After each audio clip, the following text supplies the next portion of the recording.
Welcome to NTD News Today. Here's today's top stories. Day 2 of jury deliberations in former President Trump's New York business records trial. What the jurors still want to know, what it could indicate about their thinking so far. A missile possibly fired from Iraq shot down over Israel, according to the IDF, and at least 12 killed in a pre-dawn Rafah strike, the latest from the Israel-Hamas war. Blinken travels to Prague, praising the Czech Republic for its support of Ukraine. More on his meeting with the Czech defense minister. A major blow to democracy in Hong Kong, 14 dissidents facing life in prison after a court convicts them of subversion under a Chinese regime-imposed law. We have more on the verdicts in the case. A beautiful and dangerous sight in Iceland. A volcano is spewing bright orange lava high into the sky. Find out about the most recent eruption.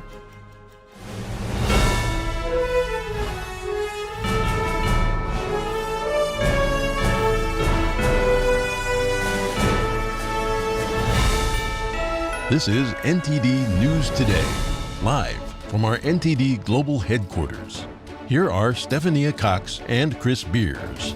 Just now, deliberations resume in Trump's so-called hush money trial as jurors zero in on testimony of key witnesses. Here's the former president before entering the courtroom. It's a disgrace. The millions and millions of dollars that are spent daily on this case, outside it looks like it's Fort Knox.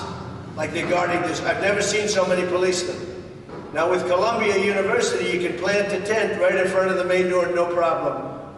NYU, just put your tent up, don't worry about it. Over here, but I just want to say that this is a very sad day for America. The whole world is watching, and it's a very sad day for New York. I've gone through 2 of these trials already.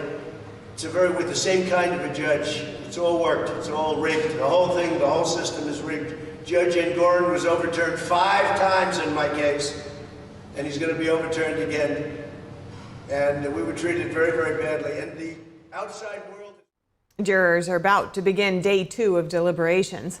The former president again called it a rigged trial yesterday as President Biden attacked him at a campaign event.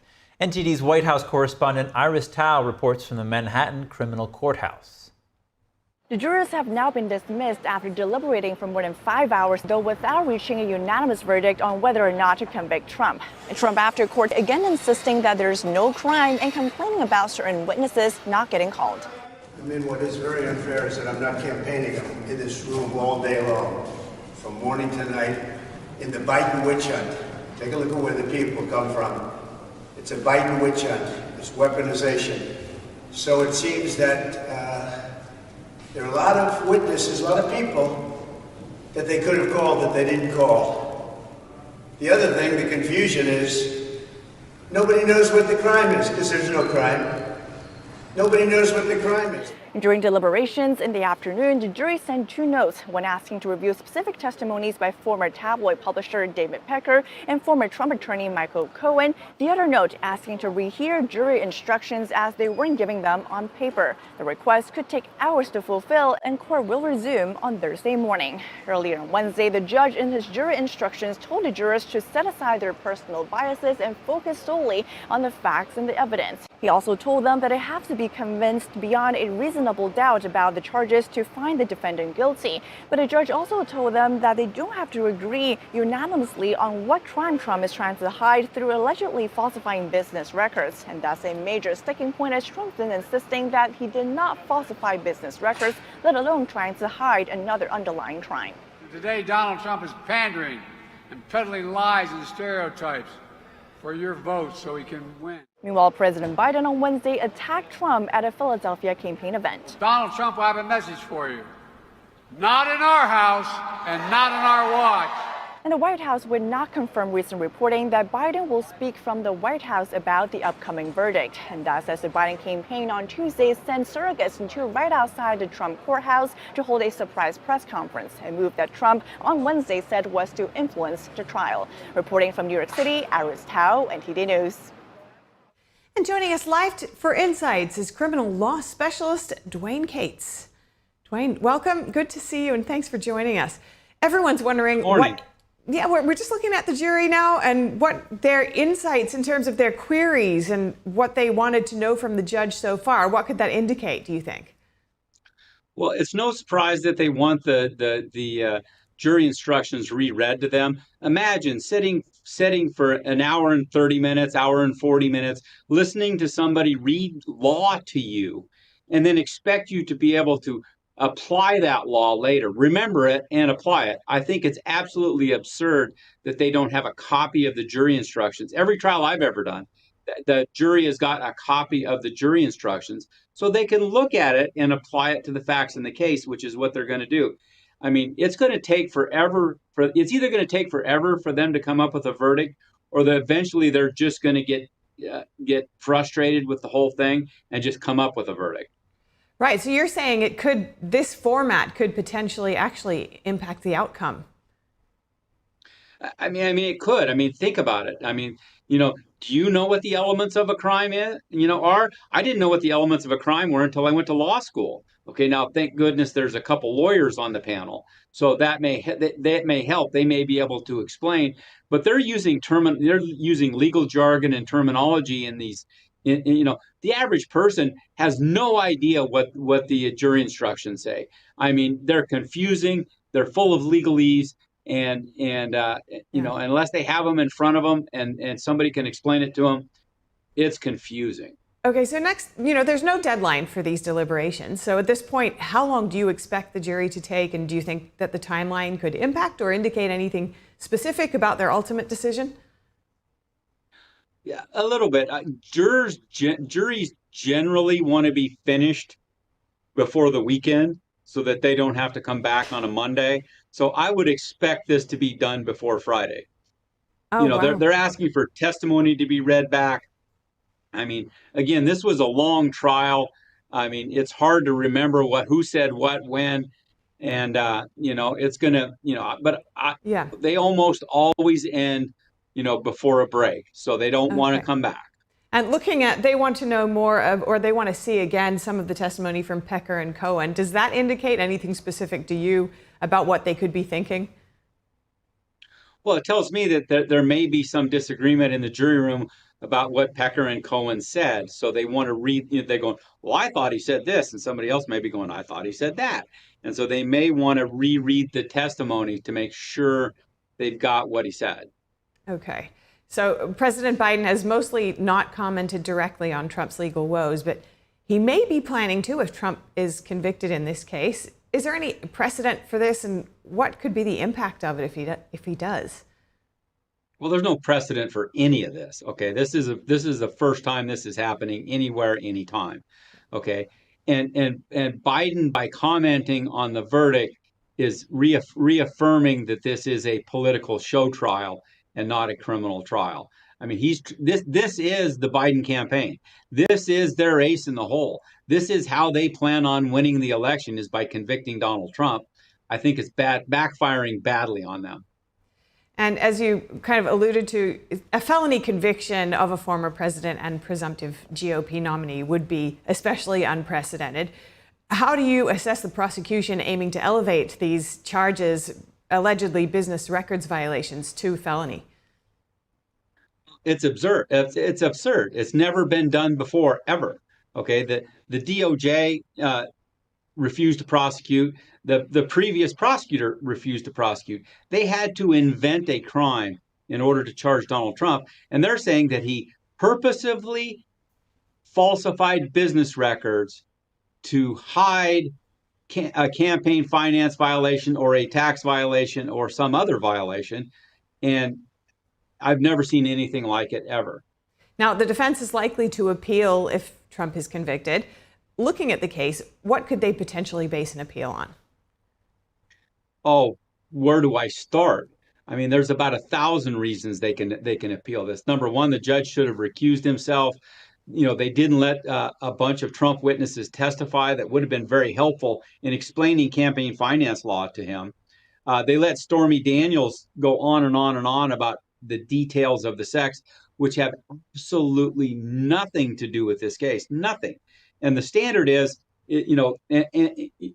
does the prejudice outweigh the probative value? Well, it had zero probative value, and was prejudicial to Trump. It should never have come in. And the judge even admitted so, but after it came in. Now, the jury is certainly not supposed to be engaging in any media observation of what's going on while they make their deliberations and during the trial. In your experience with criminal law, how likely is that? And what impact does it have, even just it being such a high-profile case? There's almost zero chance that some of the, that all the jurors have seen nothing about this on any news programs or anything. Almost zero chance, because this is wall to wall on just about every program, every newspaper, everything. I mean, you would have to be living under a rock and somebody take your cell phone away in order for you not to see something about this case. So, because they weren't sequestered, I'll guarantee you they've watched something. Okay, and just to finish up, Dwayne, what should people be watching for next? Well, the questions that the jurors ask you are usually very informative. I mean, they give you some idea of what's going on. My guess is that they're going to get frustrated because, again, an hour and 40 minutes of jury instructions being reread to them, they're going to go back into the jury room with their head spinning and go, okay, what do we do now? I mean, what is all this? What does all this mean? And I doubt they're going to ask for a third reading. Okay. And so I foresee a hung jury. I can't see where 12 people can agree that there was a crime committed here. And we may find out as soon as Friday, by your estimation. Let's wait and see. Thank you so much, Dwayne Cates, certified criminal law specialist. Great to speak with you. Hey, thanks for having me on. Fresh inquiries into claims about former President Trump's January 6th actions. A House subcommittee wants records from the D.C. Metropolitan Police Department related to a 2022 allegation that Trump demanded to be taken to the Capitol that day. NTD's Daniel Monahan has more on the case, which began with a Twitter post by an investigative journalist. An oversight subcommittee chaired by Congressman Barry Loudermilk made the request in a letter sent to MPD Chief Pamela Smith on Wednesday. The letter said the request became necessary because the now defunct January 6th Select Committee did not properly archive hundreds of documents. Loudermilk also criticized the Select Committee for what he called not properly preserving loads of digital data and up to 900 interview transcripts. The congressman says the subcommittee has no choice but to repeat the work of the Select Committee to understand their investigative findings. Representative Benny Thompson is the former chair of the defunct Select Committee. The congressman wrote to MPD in July 2022 seeking information on President Trump allegedly demanding to be taken to the Capitol on January 6th. He also sought information about Trump reportedly getting into an altercation with Secret Service agents. Thompson's letter cited a Twitter post by an investigative journalist who said MPD officials told him about the alleged incident with President Trump. Cassidy Hutchinson was a former aide to one-time Trump Chief of Staff Mark Meadows. She made a claim that President Trump lunged at the steering wheel of a presidential limousine when Secret Service agents refused his demand to go to the Capitol. In March 2023, Loudermilk's subcommittee issued an initial findings report. It says debunked the claims made by Hutchinson before the January 6th Select Committee. In a transcribed interview, the Secret Service agent who drove President Trump's SUV on January 6th said President Trump never lunged for the steering wheel. He also testified that Trump did not attempt to get into the front seat in a bid to be taken to the Capitol. Loudermilk says the driver's testimony was hidden by the Select Committee, which he says did not release the full transcript of his remarks. Daniel Monahan, NTD News. Coming up, Boeing meets with federal regulators with plans to fix safety and quality problems. The aircraft manufacturer vows to regain the public's trust. And hundreds of anti-Israel protesters march in Chicago. More on their rally called Hands Off Rafah when we come back.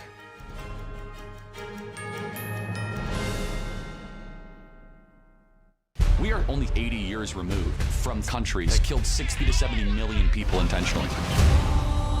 And we have people being like, oh, it can't happen here. Yeah, it can, and it might. These people, they're not interested in the facts. They're not interested in anything except crushing people that are in their way. There needs to be a formal deprogramming of the cult members. A strong church can stop this.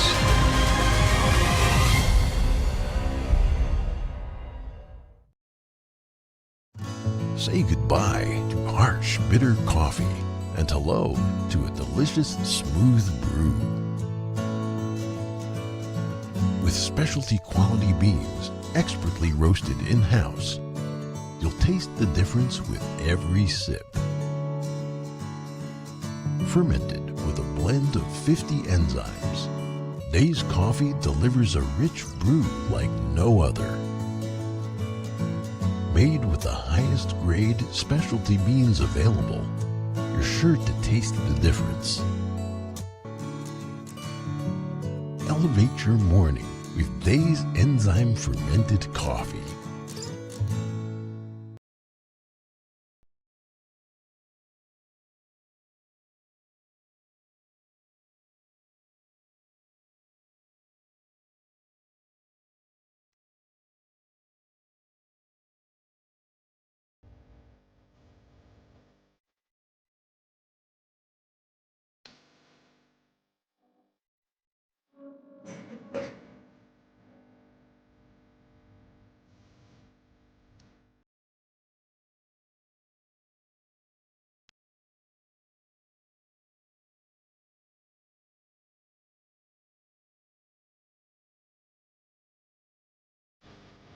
Lord Heavenly Father, I pray to you today to guide us tomorrow.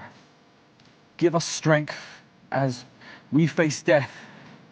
Help us not to be afraid, as we know that we are going to be coming to your kingdom.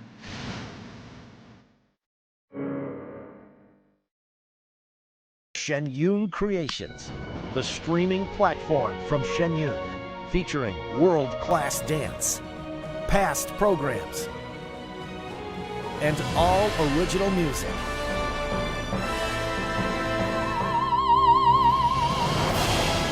Masterclasses, behind the scenes, comedy, and more. Explore shenyuncreations.com. My graduation was something I will never forget. People like you and me sometimes may have doubts in ourselves, but I feel that everything's possible. Find free adult education classes near you at finishyourdiploma.org. Join us on NTD Good Morning because we want you to stay informed. Kickstart your morning with the latest you missed overnight. Right, and don't forget that inspiration. Absolutely, so let's shine some light on the good news too. Tune in every weekday morning to NTD News.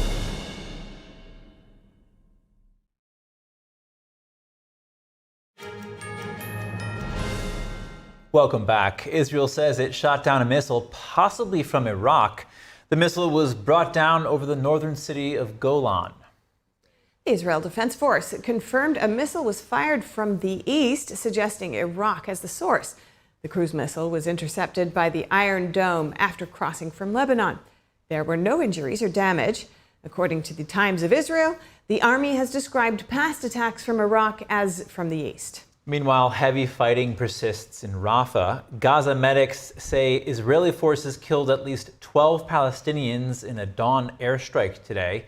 Fighting also raged in several other areas of the coastal enclave. The Hamas-affiliated Ministry of Health says 53 people were killed in the Gaza Strip over the last 24 hours. Authorities in northern Gaza are urging residents not to return to their homes north of Jabalia following news of Israeli forces withdrawing. They say Israeli drones and other dangers still pose a threat. Hundreds of people marched in Chicago on Wednesday. They were protesting Israel's airstrikes in the city of Rafah. The rally, dubbed Hands Off Rafah, gathered at Federal Plaza. They marched with flags, signs, and banners. Officials said Monday that an Israeli airstrike triggered a fire that killed 45 people in a tent camp in Rafah. Israeli Prime Minister Benjamin Netanyahu said the strike was a tragic mistake. Trump's Bronx rally drew a lot of attention, but there was one detail few seemed to pick up on. Conservative-themed rap music and Christian music artist DVS 7.0 registering voters. He was there with his vehicle dubbed the Freedom Chariot and a portable stage and sound system. He told Epoch Times reporter Janice Heisel that Trump's speech that day was very important. I spoke with Heisel for more. Janice Heisel, thank you so much for joining us. First, tell us about this unusual feature at Trump's Bronx rally that other media maybe didn't pick up on.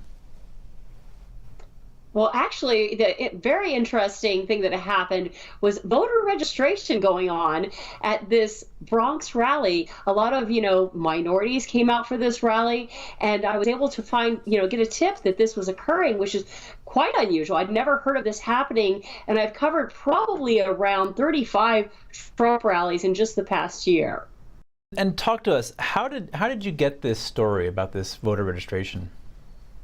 Well, I just kind of got a tip about it. I wasn't able to be there personally because I was actually covering one of President Trump's hearings about the Boxes case in Florida and was heading back. We had a couple of colleagues who were there on the ground providing me with information about what happened. And so from that tip and some other ones from a gentleman I know in New York told me about it, I dug around on social media until I found a guy who was involved with this registration. He's a Christian rap music artist named DVS 7.0, which stands for Driven Via Spirit. And the 7.0 has a biblical reference, 7 being the number of completion in the Bible. And this gentleman, I simply contacted him on social media. He responded, and we had a very nice conversation for at least a half an hour. It was quite enlightening because I'd never spoken to a rap music artist before. And it was very interesting just to hear his take on it, how he would perform music, and then they would register voters who were interested. Can you tell me a little bit about this guy, DVS 7.0? Who is he? What's he about? Well, this gentleman told me that he doesn't just do political rap, although there are some people who do pretty much political or what they call MAGA rap, meaning Make America Great Again rap.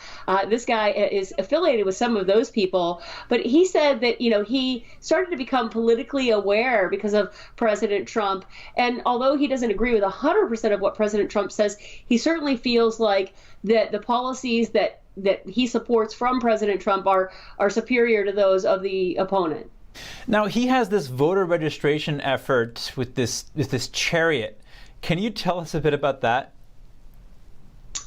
Well, this rapper does have a special vehicle. It's outfitted with a portable stage, sound system, and other types of gear. And he is going around the country. He even went to a Bronx barber shop, he told me, about a week before the rally or so, and registered some voters there as well. So he's been coached by a gentleman named Scott Pressler. And Scott has become very well known on social media. He's considered an influencer for a lot of young voters. And he is going around the country trying to enlist conservatives to support the conservative cause. Yeah, so there's this MAGA rapper out there registering potentially new Republican voters. What is the significance of this voter registration effort? And do you see this expanding or happening elsewhere? I think the significance is that, number one, it does fit in with the Republican overall strategy. And in fact, any campaign is going to need, of course, voters to turn out. But there is a renewed, strong push to try to bring some new people into the fold, particularly those minorities. We're talking blacks and Hispanics. And there are actually quite a number of people represented at this rally. Our reporters who were on the ground talked to people in both of those groups, as well as Jewish people, Chinese people. It was a very diverse crowd. And I will say that most of the rallies that I've covered have been predominantly white audiences, with the exception of one I covered in Florida, very Hispanic. So those are sections of the electorate that traditionally have not voted for Republicans. And so it's hard to say right now whether they're going to try to expand this effort. It seems to be more of a grassroots effort rather than something that is formally organized through the RNC, but it does fit with the Republican National Committee's general push to bring more people, more diverse people into the Republican tent. Janice Heisel, thank you so much for your time. Thank you. A House Ethics Committee panel is set to investigate Congressman Henry Cuellar in the wake of the Texas Democrats' recent federal indictment. The panel will look into the bribe allegations and whether Cuellar acted as a foreign agent. Earlier in May, prosecutors charged Cuellar and his wife with accepting nearly $600,000 in bribes from 2 foreign entities. Cuellar has said that he and his wife are innocent. At the time of the indictment, he vowed to continue his bid for re-election in November. Manhattan prosecutors say they are evaluating new claims of sexual misconduct against Harvey Weinstein. They could seek a new indictment against Weinstein ahead of his rape charge retrial. Assistant District Attorney Nicole Blumberg said during a court hearing Wednesday, more people have come forward with assault claims against former movie mogul Harvey Weinstein. She said prosecutors are assessing which of those fall under the statute of limitations. She said some potential survivors that were not ready to step forward during Weinstein's first trial may now be willing to testify. The review comes ahead of Weinstein's retrial later this year. Speaking after the hearing, Weinstein's lawyer said his team was not worried. Mr. Weinstein was in court when the prosecutor made all of their statements, so he heard it. He's confident that there will be no more complaining witnesses. That is the appropriate term. That's the courtroom term, complaining witnesses. So, he did not seem to be very concerned about that. Weinstein was convicted of rape in the 3rd degree for an attack on Jessica Mann, an aspiring actor, and of sexually assaulting Miriam Haley, a former TV and film production assistant. But last month, New York's highest court threw out those convictions. It determined the trial judge in the case improperly allowed testimony against Weinstein based on allegations from other women who weren't part of the case. Wednesday's hearing was held over comments the defense attorney made during Weinstein's 2020 trial. He accused Haley of lying on the stand. Haley's lawyer said her client was bullied by Weinstein's legal team. Mimi has been very courageous throughout this unwarranted, vicious, and false attack on her. She still has not yet made her decision as to whether or not to testify again in this new trial. Weinstein's lawyer said they were eager for the retrial to begin. Mr. Weinstein's one desire is to get to trial as soon as possible. He's been in jail he's going into his 5th year for a matter that the highest court of the state, no matter what anybody else says, the voices that matter say he got an unfair trial. Weinstein was also sentenced last year in Los Angeles to 16 years in prison for charges of rape and sexual assault. California authorities said they want Weinstein back in LA to start serving his sentence. Weinstein has denied wrongdoing in both the New York and the California cases. Daniel Monahan, NTD News. A judge in Louisville, Kentucky, dropped all 4 charges against top-ranked pro golfer Scottie Scheffler yesterday. Scheffler was arrested on his way to the PGA Championships earlier in May when he drove near a fatal accident. He was arrested for allegedly injuring a police officer who was directing traffic at the scene. He was charged with a felony for assaulting that police officer with his vehicle, along with 3 misdemeanors. But the prosecutor in the case said evidence backed up Scheffler's claim of having a misunderstanding with police, and the officer in question violated Louisville police policy by not turning on his body camera. Scheffler's attorney said his client will not be filing a civil lawsuit against the city. And video obtained by Reuters shows an American Airlines plane being blown off its position by strong winds on the tarmac at Dallas-Fort Worth Airport. The airline confirmed the incident took place Tuesday as storms battered the region. Tuesday's storms produced hail, rain, and wind gusts as high as 95 miles per hour in Dallas-Fort Worth and surrounding areas. American Airlines said several of their aircraft at the airport were affected by high winds. And Boeing is due to tell federal regulators today how it plans to fix safety and quality problems that have gained attention in recent months. The Federal Aviation Administration required the company to produce a plan after one of its planes suffered a fuselage panel blowout during an Alaska Airlines flight in January. Accident investigators determined that bolts which helped secure the panel to the Boeing 737 MAX 9 were missing. You may remember that. The mishap has further battered Boeing's reputation and led to multiple civil and criminal investigations. Whistleblowers have accused the company of taking shortcuts that endanger passengers, a claim that Boeing disputes. Boeing officials have vowed to regain the trust of regulators and the public. And more on Boeing. The company's space division has a big day scheduled for Saturday. It's the awaited launch for the first manned mission of the company's ship Starliner. Liftoff is set for 12:25 p.m. Eastern Time from Kennedy Space Center in Florida. NASA says there are several backup launch dates in case of issues. The first manned mission of Starliner has already been delayed a few times, including last week, because of a helium leak. The astronauts on this trip are going to the International Space Station for a week. And if you're accused of driving with a suspended license, you shouldn't show up to a virtual court hearing while driving. But that's exactly what happened at a hearing in Michigan earlier this month. Mr. Harris, are you driving? Actually, I'm pulling into my doctor's office, actually. So just give me 1 second. I'm parking right now. When the defendant, Corey Harris, connected via Zoom, he could be seen buckled up and behind the wheel. The judge couldn't hide his shock, and prosecutors did their best to hide their laughter. Take a look. Okay. So maybe I don't understand something.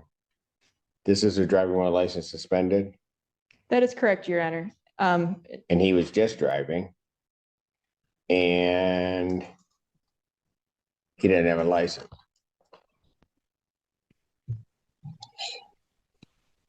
I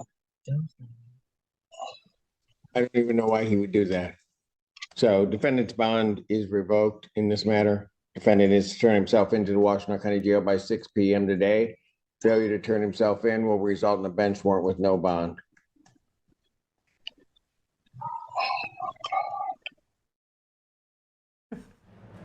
Coming up, the biggest ever operation against cybercrime. The takedown involved the U.S. and at least 6 other countries. And Ukrainian troops express exhaustion. They speak out about life on the front lines. We'll take you there when we return with NTD News.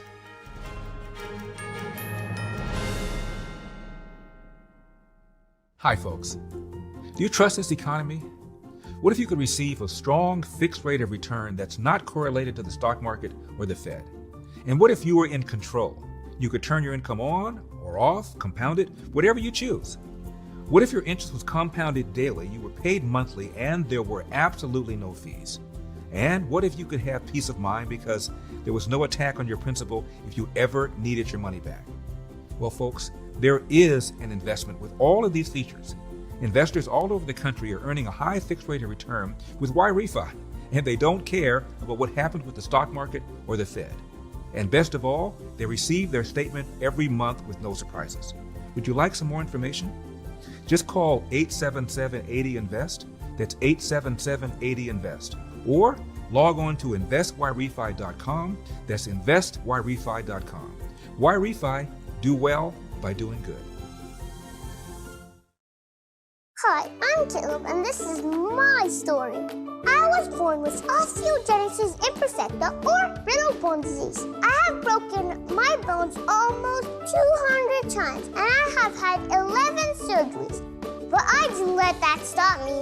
I love to bike ride, climb, race, and I'm learning how to stand and walk. But I can only do all of this because of generous people like you and Shriners Hospitals for Children. Because of people like you, Shriners Hospitals for Children has helped more than 1.3 million kids just like me, regardless of their family's ability to pay. Shriners Hospitals for Children is only able to provide this world-class, life-changing medical care because of the generous gifts of people just like you.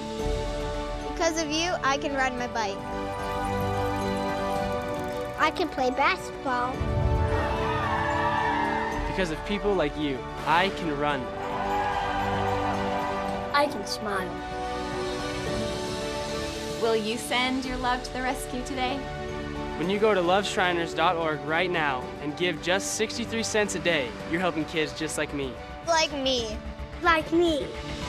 When you give today, we'll send you this adorable Love to the Rescue blanket as a thank you and a reminder of the love you gave to a kid just like me. Your gift, no matter how small, can help a child today. This is your moment to make a difference. When you pick up your phone, you know you have it right there. And call to give. You're helping kids like me. Thank you. Thank you. Gracias. Thank you. Please call or go online now. If operators are busy, please call again or give right away at loveshriners.org. Your gift makes a difference. Thank you for giving.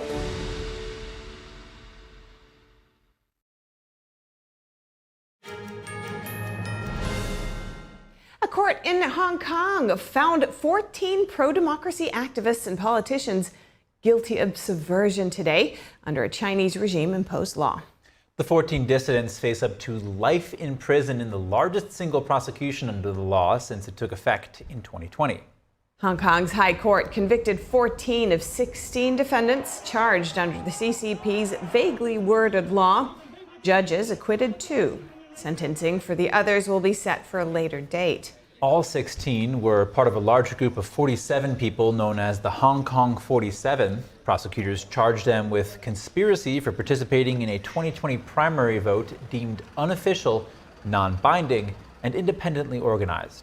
The group said it was an unofficial attempt to select the strongest candidates to win a majority. 31 defendants have since pleaded guilty. 4 have become prosecution witnesses. Most of the accused have been detained since their arrest in 2021. The U.S. has criticized the trial as politically motivated and called for their immediate release. And Secretary of State Antony Blinken and the Czech Defense Minister unite in support for Ukraine. Blinken was in Prague today to meet with him. Blinken praised the Czech Republic for its support of Ukraine. And of course here, among other things, the refurbishment of Soviet legacy equipment, including tanks, including howitzers, which Ukraine is using to help repel the Russian aggression. This is truly extraordinary work. I also have to especially applaud what Czechia has done in going around the world and finding the necessary munitions that Ukraine needs on the battlefield. Ukraine fights bravely to defeat the aggressor. Ukraine must win this war. Our own security is at stake as well. Blinken commended the Czech Republic for leading in many different ways, including with its defense budget. He said it trained up to about 9,000 Ukrainian forces and provided more than $600 million in equipment. The Secretary of State also praised the Czech Republic for authorizing another $6 billion in equipment to Ukraine. And now we have some short headlines from France, Spain, and other European countries, starting with the world's biggest ever operation against cybercrime. Germany's Federal Criminal Police says 6 of the world's most influential malware families have been removed from the network. We say it is the largest police operation in the world to date for a number of reasons. It is the first time that we have not only taken action against one malware family, but against a total of 6 highly dangerous and relevant malware families. We are doing this in an internationally coordinated manner, and we have a variety of different approaches. She says over 100 servers and 1,300 domains were neutralized worldwide. One of the administrators was ordered to forfeit assets worth over $70 million. 4 people have already been arrested, 3 in Ukraine and 1 in Armenia. In total, officials obtained 10 international arrest warrants. This week's takedown involved coordinated action in 7 different countries. Those include the U.S., Germany, the U.K., and others. France could soon send military trainers to Ukraine. That's despite the concerns of some allies and criticism by Russia. Reuters reports that diplomatic sources say France may announce its decision next week. That's when Ukrainian President Volodymyr Zelensky is scheduled to visit Paris. The diplomats say France hopes to be the first of many countries offering such assistance to Ukraine. The plan reportedly is to first send a limited number of personnel. That's to assess the details of a mission before dispatching several hundred trainers. Russia suggested the presence of French military in Ukraine would be a step toward global conflict. Russia also says it may take extra steps in the area of nuclear deterrence. That's if the U.S. deploys intermediate and short-range nuclear missiles in Europe and Asia. Last month, Washington announced plans to deploy missiles in the Indo-Pacific region. That's in response to growing Chinese militarization. Russia warns it will respond if the U.S. goes ahead with those plans. Moscow says the locations of its nuclear forces will be in range of American missiles. Spain's Congress today approved a bill to give amnesty to Catalan separatists. The upper house previously vetoed it, but Congress overturned the veto today. The bill is expected to rescind the legal records of hundreds of officials and activists involved in Catalonia's separatist push since 2011. It would also allow the return of an exiled pro-independence leader. Catalonia is a region in eastern Spain where Barcelona is located. Many people there don't necessarily see themselves as Spaniards, partly because they have their own language. Spain's Prime Minister first put forward the amnesty bill last year. He did that in exchange for support in Parliament from two Catalan separatist parties. The Prime Minister is part of Spain's Socialist Workers' Party. Ukraine's soldiers talk of exhaustion, a perilous shortage of munitions, and personal loss as Russian forces take new ground. Reuters traveled along the front line where Ukrainian troops say Vladimir Putin must be beaten back. This is our old position. It is a bit further. Where the explosion was, just there. 27-year-old Alexei is a soldier in an artillery unit of the 57th Motorized Brigade. He's been stationed in Kupiansk, a city in the Kharkiv region that was captured by Russia in early 2022 and retaken by Ukrainians later that year. Shot. This is ours. Ukraine's full-scale war with Russia has entered its third year. Ukrainian military leaders openly admit that the battlefield situation on the Eastern Front has deteriorated. The war has drained the country's ammunition and manpower, and its failed counter-offensive last year sank morale. In April, Reuters travelled along the eastern stretch of Ukraine's 1,000-kilometre front line. We spoke to soldiers in infantry, artillery and drone units. All expressed exhaustion. They described an acute shortage of ammunition and an urgent need to replenish troops. Meanwhile, Russia has continued to batter Ukraine with seemingly endless resources. After securing his fifth term, President Vladimir Putin has also redoubled his war efforts, and Russian forces have made steady advances in recent months. The Ukrainian Armed Forces and the Russian Defense Ministry did not respond to questions for this report. Ukraine's shortage of artillery shells have become a decisive factor in its struggle to repel Russian advances. 369-3314 at full power. Yes. Ready, shot, shot. Alexei and his comrade in the artillery unit, call sign Sailor, say they all want to fight, but their biggest concern is the acute shortage of shells. There were times when we used 80 shells per day. Our hands got tired. We were physically exhausted. We were tired after discharging and firing at night. But now there is a Russian advance, and Russia has equipment to shell us with. We'd rather get tired than just sit out here hiding. We are shelled and there is nothing to shoot back with. For many Ukrainian soldiers, like this infantryman with the call sign Yeher, continuing to fight is the only choice. I fight for the future of my children. We chose our path, our independence, and we will fight for it. I'd rather we fight, we spill our blood, we defeat our enemies, than our children have to do this in the future. We are battling an enemy that wants to not only take our territory, but to wipe us out. We have to understand this and stand up until the end. The use of drones has exploded during the war in Ukraine. They make it almost impossible for both Ukrainian and Russian troops to move on the battlefield without being spotted from above. Roman oversees soldiers in the 58th Motorized Brigade in the Donetsk region. They have the same drones, we have the same drones. Like now, Even going in a recon mission or even going as a sniper group, it's harder than before, because while you do it, you always have to keep in mind that someone sees you. At the daytime, the daily drones. At nighttime, there are drones with thermovision. One of the most potent weapons has been FPV, or first-person view drones.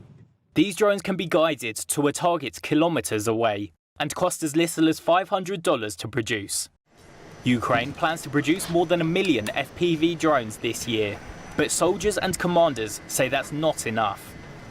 Harvey is the commander of a drone company in the 58th Motorized Brigade. I will be honest, 1 million drones is not enough for a year. We need at least 2 or 3 million drones, because we know the enemy has more opportunities, more resources to produce these drones. When the war broke out, Roman thought he might be away from home for a year or two. Now, he thinks the war will continue for at least a few more years.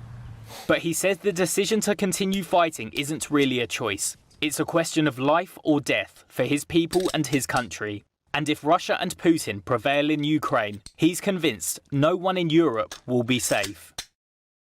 A volcano in southwestern Iceland spews lava again. Its 5th eruption since December, and the most powerful one since this volcanic system became active 3 years ago. A series of earthquakes triggered the eruption shortly after an 8-week-long eruption ended on the same peninsula. Lava fountains reached over 160 feet high, and the length of the fissure was over 2 miles long. It threatened a coastal town and led to the evacuation of the popular Blue Lagoon geothermal spa.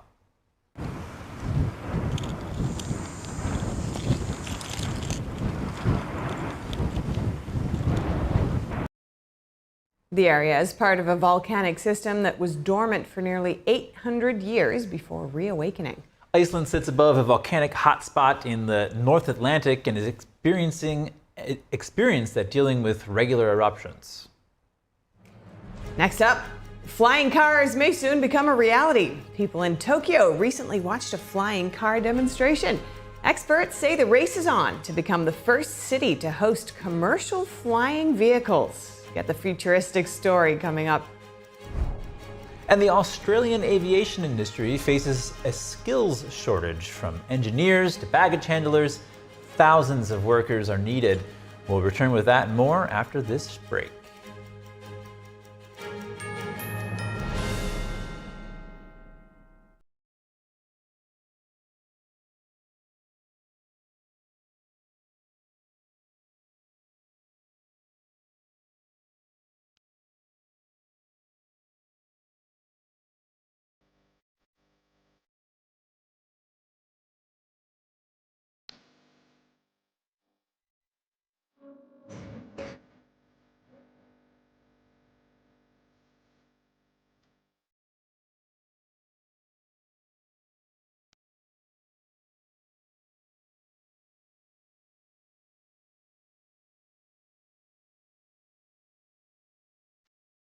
Lord Heavenly Father, I pray to you today to guide us tomorrow.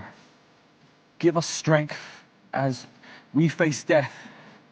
Help us not to be afraid, as we know that we are going to be coming to your kingdom.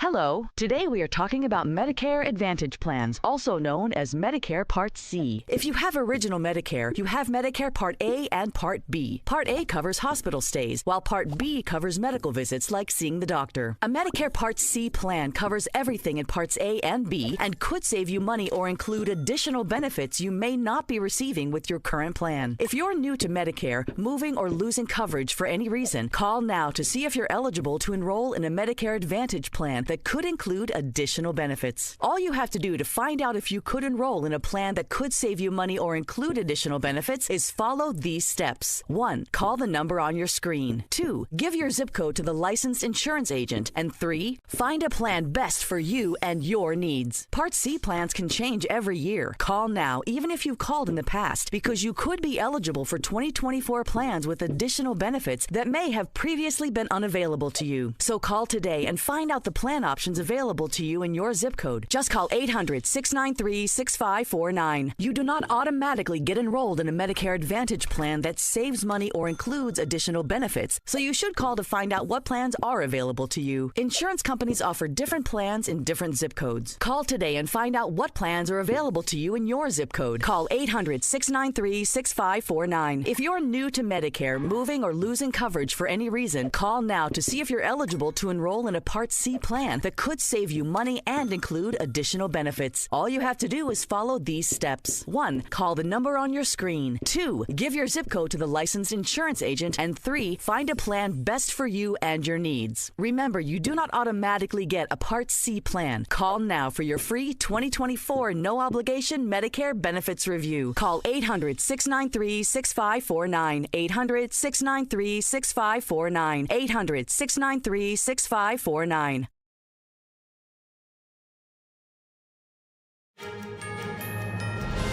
It's no longer just science fiction. Flying cars could soon become a reality. Spectators gathered to watch what could be the future of automobiles at a recent flying car demonstration in Tokyo. Experts say the race is on to become the first city to host commercial flying vehicles. Let's take a look. With the turn of a switch, the Hexa flying car takes off, performing twists and turns 10 feet in the air. The demo took place outside the Tokyo Big Sight Convention Center earlier this month. The single-seat Hexa was developed by U.S. firm Lyft. It sports 18 electric motors and propellers. But the future of flying cars as transportation will require a paradigm shift in driver thinking. We're very used to moving two-dimensionally as people, but the ability to move and spin is just very dynamic. It gives you a great sense of control. The entire industry is still in its infancy. While the technology is developing quickly, other things must happen before flying cars become viable for daily transportation. Right now, it is for entertainment, and we're waiting for regulations to change to allow us to take it and to do transportation and things like that. The future flying car market is already generating huge revenue. This market at the moment is already, in the billions of dollars. So, and this is when we've not even seen an aircraft, actually commercially type certified and flying. Studies expect a large portion of the flying car business will take place in Asia. From what I understand, early initial studies suggest that the Asia-Pacific region itself could account for more than half of all operated eVTOL aircraft, over 40% of global revenue within the market by the middle of the century. If you're anxious to get started, you'll have to be patient. Widespread flying car transportation is still some years away. But a lot of people are also saying probably wouldn't see that real operational side of things maybe until the end of this decade, start of the 2030s. Flying cars still have many hurdles to overcome. Licensing, rules and regulations, noise pollution and more must still be worked out. But the reality of flying cars being used in daily life keeps getting closer. Jeremy Sandberg, NTD News. And staying in the air, the Australian aviation industry is facing a skills shortage. From engineers to baggage handlers, thousands lost their jobs during the pandemic. NTD's Andrew Thomas has the latest on that trend. This workshop is never a boring place to be. It's where these Boeing Australia apprentices look after defense aircraft. As an avionics apprentice, I inspect, test, troubleshoot electrical and electronic components, as well as remove and install under supervision of a qualified tradesman. In the past year, Boeing Australia doubled its intake of apprentices, and demand is still very much growing. It's a pretty niche industry, particularly defence aviation and wedge-tail as a whole. There's only 6 wedge-tails in Australia, and only a few more across the world. But for commercial aviation, the picture is very different. About 25,000 people have left the industry since the pandemic amid staff cuts, and many haven't returned. Monash University professor Greg Bamber says the situation is critical. It's very dire now because there's a great demand for skills, not least digital skills.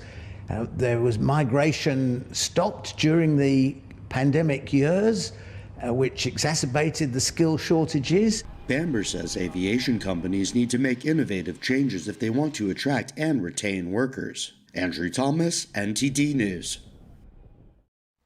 A Midwestern library is offering to waive fees for pet-damaged books. That's as long as the owners provide photos of the pet perpetrators and let the library blast the photos to the world on social media. It's the responsibility of any library goer to make sure borrowed books make their way back intact so everyone can enjoy a good read. But sometimes disaster strikes, and sometimes it's a naughty pet who's to blame. Well, one Wisconsin library is offering a get-out-of-jail-free card of sorts to patrons who return books damaged by their furry friends. The Middleton Library says they'll waive damaged book fees in exchange for a pic of the pet perp whodunit. The library then posts the pic along with the blighted book as a sort of good-humored public shaming, and they have the mutt mugshots to prove it. Like Ward, a golden doodle that must not have appreciated the downward dogs in this chewed yoga book, or Sky, a pup who nibbled a novel that apparently made some readers gnash their teeth as well. The initiative was inspired by another library in Massachusetts that recently offered similar fine forgiveness for pics of pet cats. It's all in good fun and goes to show that libraries understand that sinking your teeth into a good book can be both figurative and literal. Speaking of things returned, a surfboard-stealing social media sensation made a heralded return to the place where it made an infamous name for itself. The name is Otter841. Sound familiar? Well, it oughter. The mischievous mammal went viral in the summer of 2023 when it was caught on camera snatching and snacking on surfboards, sticking it to the man and gaining a cult following in the process. 841 was tagged by officials but has been missing in action for months before showing up in the waters off Santa Cruz, delighting locals, visitors, and looky-loos of all ages, and all just in time for World Otter Day, which is either a coincidence or just utterly amazing timing.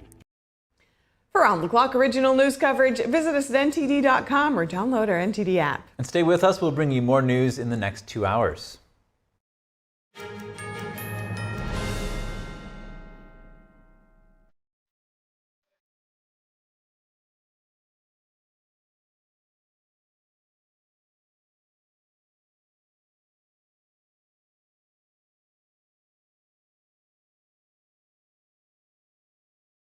One in 5 children worldwide are faced with the reality of living without food. No family dinners, no special treats, not enough energy to play. All around the world, hunger is affecting children's physical and mental health. Toddlers are suffering from acute malnutrition, which stunts their growth.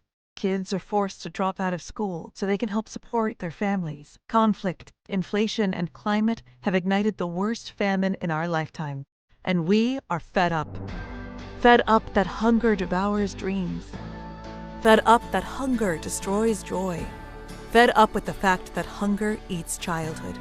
Help us feed the futures of children all over the world by visiting getfedupnow.org. For as little as $10 a month, you can join Save the Children as we support children and families in desperate need of our help.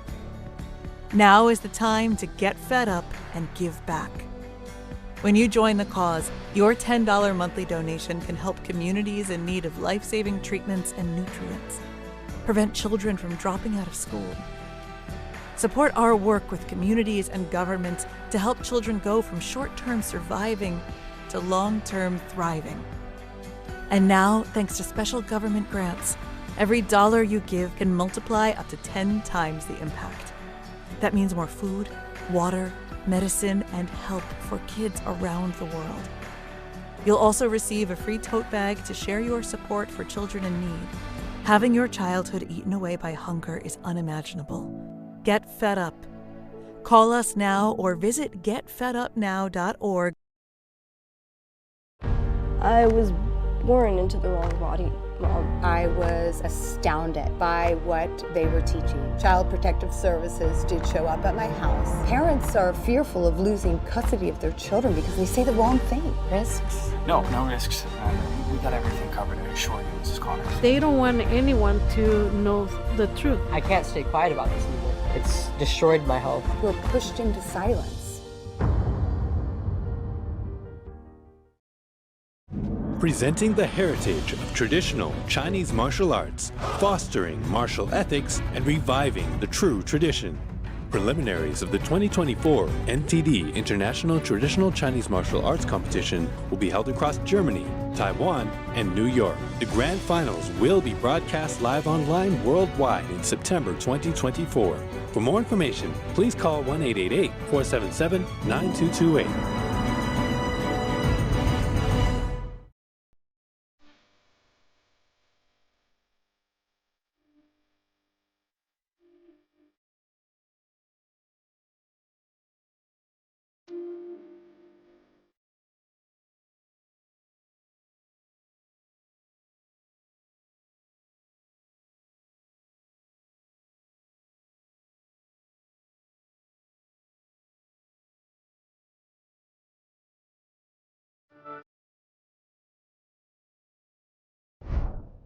Welcome to NTD News Today. Here are today's top stories. The jury begins the second day of deliberations in former President Trump's criminal trial. Hear what Trump has to say. And Biden courting black voters in Philly as support amongst this key Democratic voting bloc has waned. We bring you a closer look at the president's efforts.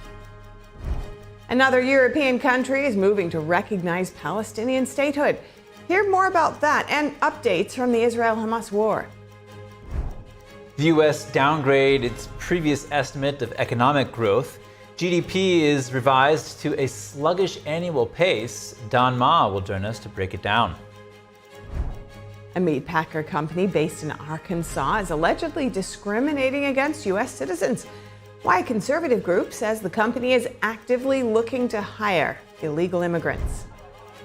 A major blow to democracy in Hong Kong. 14 dissidents facing life in prison after a court convicts them of subversion under a Chinese regime-imposed law. More on the verdicts in the case.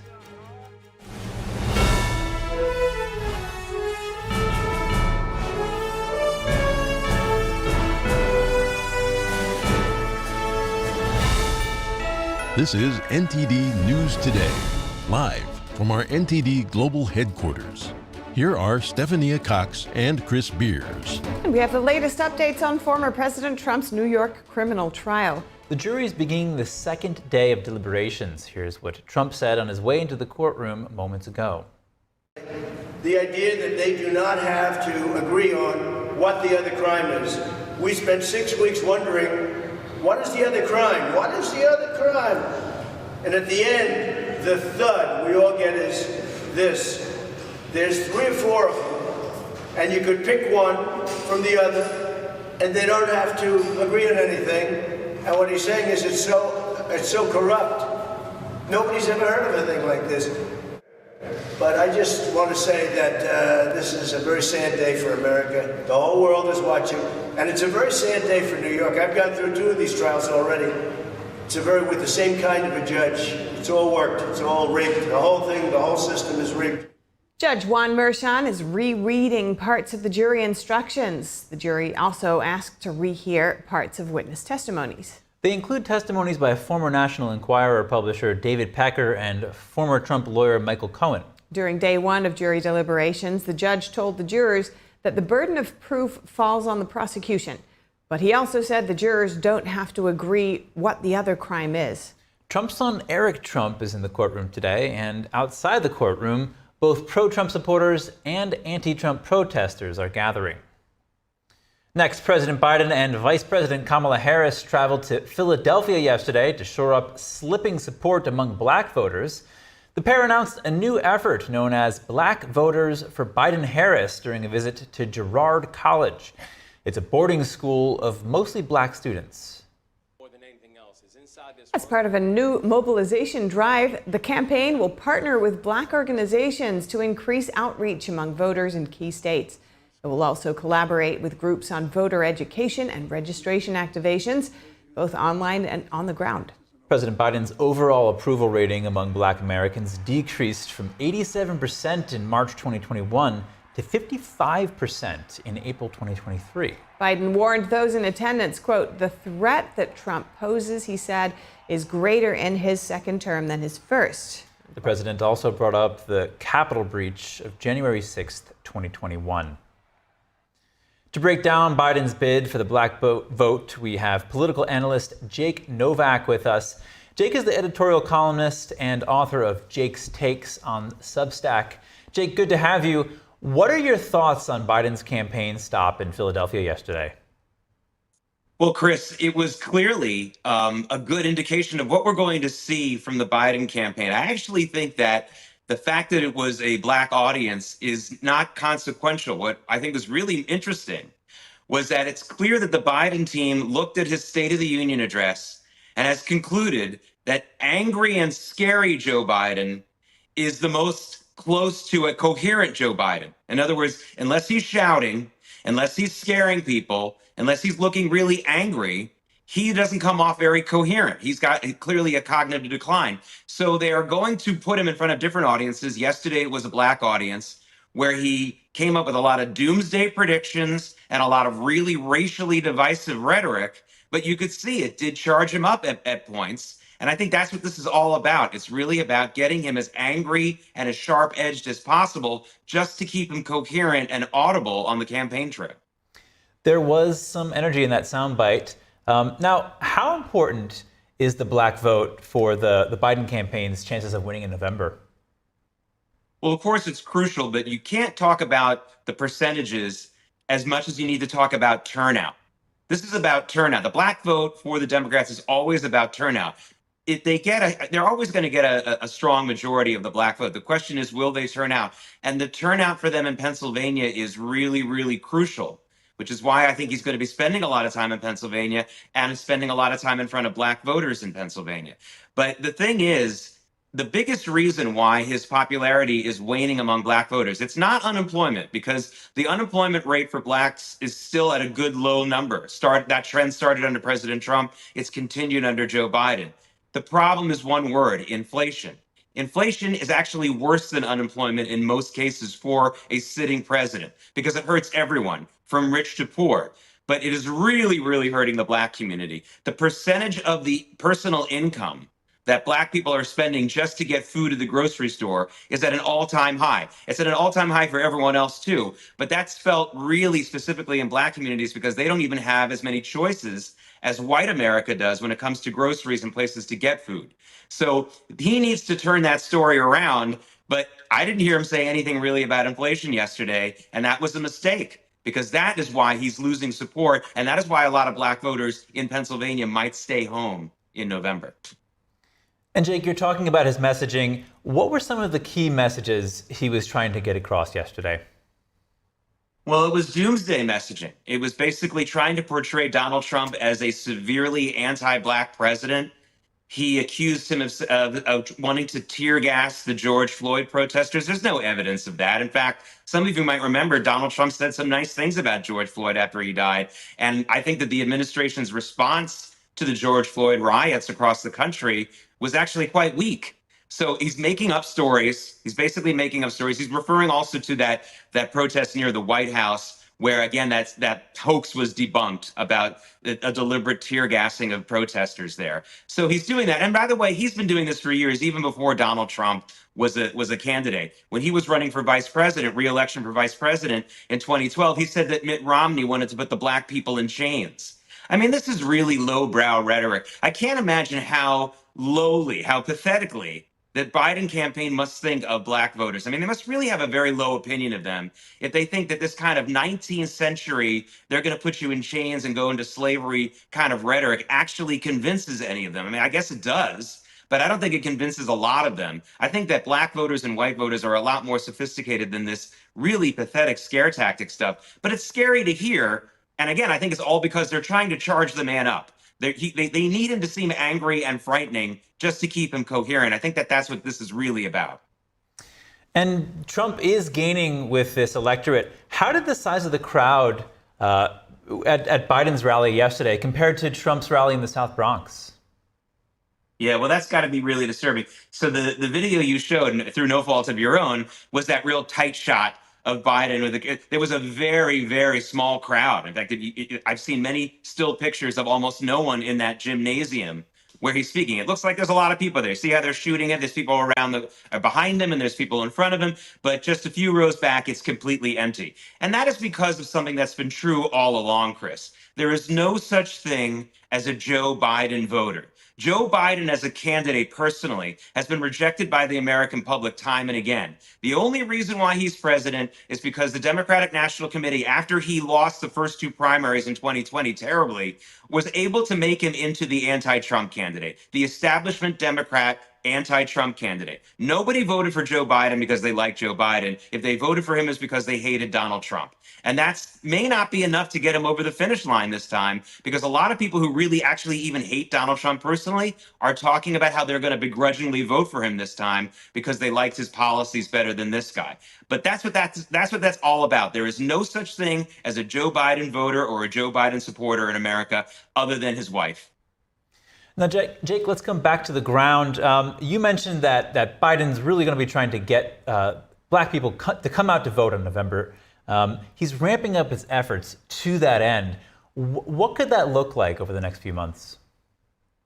Well, it's going to be a lot of ballot harvesting. Ballot harvesting has been typically lately targeting Latino voters, but I think that they're going to ramp up their ballot harvesting efforts with black voters. And there's a lot of different ways to do ballot harvesting, but a typical way is to send people into an ethnic neighborhood and have them go around block after block, get people to sign ballots, have them fill them out, and then just hold on to them for later. That's where those ballots come from at 2 and 3 a.m. when they're driven in from somewhere. The problem with that is, first of all, it's not a secret ballot.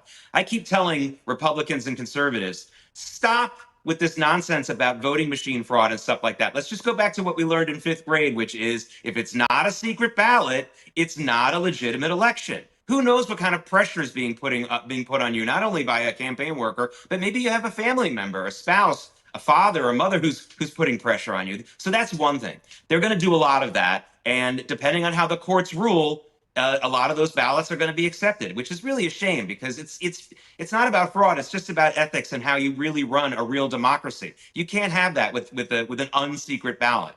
But I think there's going to be mostly what we saw from the rhetoric point of view, Chris, is exactly what I'm talking about. They're going to basically say that if you don't come out to vote, Donald Trump's going to win election and you're going to go back to the plantation and he's going to kill your children. I mean, that's literally how silly they sound when they say this, but that's what they're saying. I mean, it's really, you can see, it's really a flailing, desperate message. It probably works in some communities, I'm sorry to say, but I don't think at the end of the day, those people listening to that are going to be thinking about that when they go to the grocery store and they see prices double what they had a couple of years ago. All right, Jake Novak, editorial columnist and author of Jake's Takes on Substack. Thank you for your insight. My pleasure, Chris. Robert F. Kennedy Jr.'s campaign has filed a complaint with the Federal Election Commission this week over the upcoming CNN presidential debate. The complaint alleges CNN colluded with President Biden's campaign and former President Trump's campaign in scheduling the network's June 27th debate and setting the qualification criteria. The Kennedy team claims both campaigns, along with CNN, have violated federal campaign laws. The Kennedy campaign wants the FEC to block the debate until they address the alleged breaches in federal law. Since the debate was announced earlier this month, Kennedy has frequently argued it unfairly excluded him. The Trump campaign did not immediately respond to a request for comment. The Biden campaign directed a request for comment to the Democratic National Committee, which declined to comment. And President Biden marked the 9th anniversary of his oldest son, Beau's, death today. The president traditionally observes the anniversary by visiting Beau's grave in Wilmington, Delaware. Beau Biden is buried in the cemetery at St. Joseph's on the Brandywine Church near his grandparents, his mother Nelia, and his sister Naomi. He died in 2015 after a battle with an aggressive type of brain cancer. Beau Biden was 46 years old. President Biden believes his son's cancer was possibly due to being exposed to military burn pits in Iraq that potentially released dangerous toxins into the air. Beau Biden was an Iraq war veteran who also served as Delaware's Attorney General. And President Biden is pledging to name progressives to the Supreme Court if he's elected to a second term. Biden spoke to black voters in Philadelphia yesterday, as you just heard, suggesting he expects vacancies on the high court over the next 4 years. The next president, they're going to be able to appoint a couple justices, and I'll be damned if they're not going to have it. Look, If in fact we're able to change some of the justices when they retire and put in really progressive judges, like we've always had, tell me that won't change your life. Several of the 9 justices have entered their 70s. Clarence Thomas is 75 and Samuel Alito is 74. Both are conservative and appointed by Republican presidents. Sonia Sotomayor, who was nominated by former President Obama, turns 70 next month. Up ahead, tragedy strikes in Nevada. A federal judge is struck by a car and killed outside a Reno courthouse. And Boeing meets with federal regulators with plans to fix safety and quality problems. The aircraft manufacturer vows to regain the public's trust. Details when we return after the break.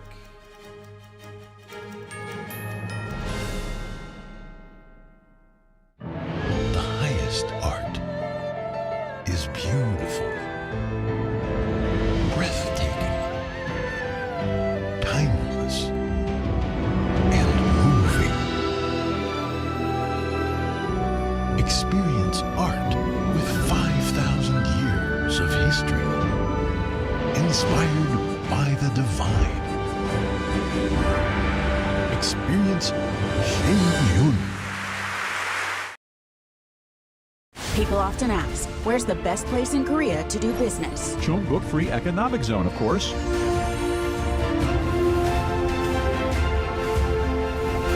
Take the first step to a successful investment and enjoy a bright future with CP Petchu. Imagine a coffee that cares for your health. Expertly fermented with a 50 enzyme complex to enhance flavor and remove bitterness. Small batch roasted to a decadent medium dark, resulting in a brew that is gentle on digestion, low acid, and up to 90% less caffeine than regular coffee.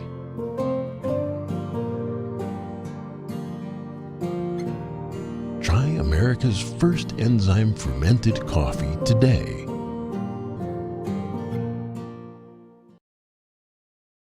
When I drink it, the first thing was I feel the warmth in my tummy.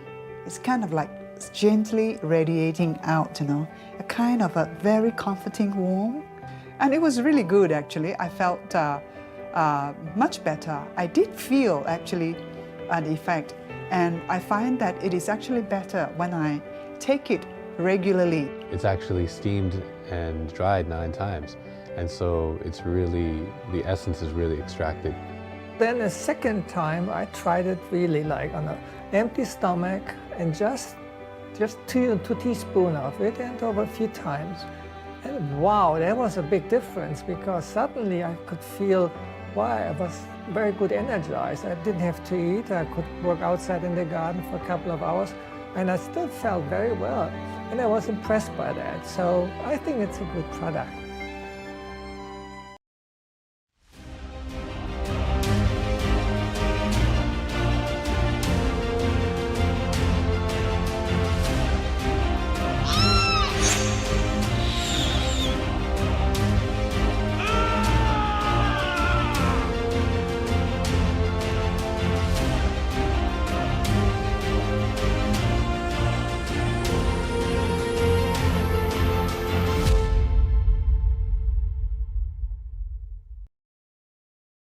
Join us on NTD Good Morning because we want you to stay informed. Kickstart your morning with the latest you missed overnight. Right, and don't forget that inspiration. Absolutely, so let's shine some light on the good news too. Tune in every weekday morning to NTD News.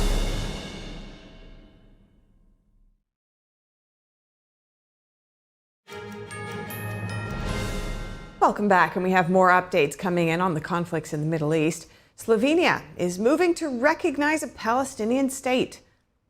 Slovenia's prime minister said the government has decided to recognize Palestinian sovereignty based on the borders of 1967. But this decision still needs approval from Slovenia's parliament. The EU member state said this is a message calling for an immediate ceasefire and the release of all hostages. Meanwhile, in the Gaza Strip, Israeli forces are making progress in Rafah. Video footage shows Israeli tanks positioned further west in Rafah, and the military announced they have killed around 300 terrorists in the city. Israel's defense minister spoke with Secretary of Defense Lloyd Austin overnight. Gallant emphasized the importance of the operation in Rafah and said there is information suggesting that hostages are held in Rafah. And a meat packer company based in Arkansas is allegedly discriminating against U.S. citizens by disproportionately hiring foreign workers. That's according to conservative group America First Legal. America First Legal, or AFL, says Tyson Foods is hiring immigrants, including children and people who are in the country illegally. The group sent a complaint letter and multiple complaint letters to the Department of Justice and other government entities. They say the Biden administration has opened America's borders to millions of illegal immigrants. AFL says this punishes our blue-collar workers by massively expanding the labor pool and driving down American wages. Tyson reportedly allocates over $1 million per year to pay for the legal services of immigrants. AFL points out that the company doesn't offer such services to American workers. Tyson is allegedly also involved in various programs and projects aimed at recruiting more immigrants. The company already responded saying it's strongly opposed to illegal immigration and hiring minors, and that claims they'd discriminate against Americans to hire immigrant workers are completely false. Video obtained by Reuters shows an American Airlines plane being blown off its position by strong winds on the tarmac at Dallas-Fort Worth Airport. The airline confirmed the incident took place on Tuesday as storms battered the region. Tuesday storms produced hail, rain, and wind gusts as high as 95 miles per hour in Dallas-Fort Worth and surrounding areas. American Airlines said several of their aircraft at the airport were affected by high winds.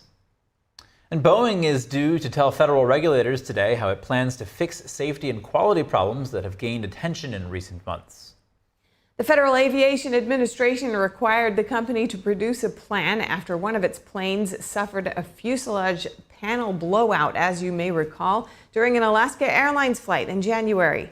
Accident investigators determined that bolts which help secure the panel to the Boeing 737 MAX 9 were missing. The mishap has further battered Boeing's reputation and led to multiple civil and criminal investigations. Whistleblowers have accused the company of taking shortcuts that endanger passengers, a claim that Boeing disputes. Boeing officials have vowed to regain the trust of regulators and the public.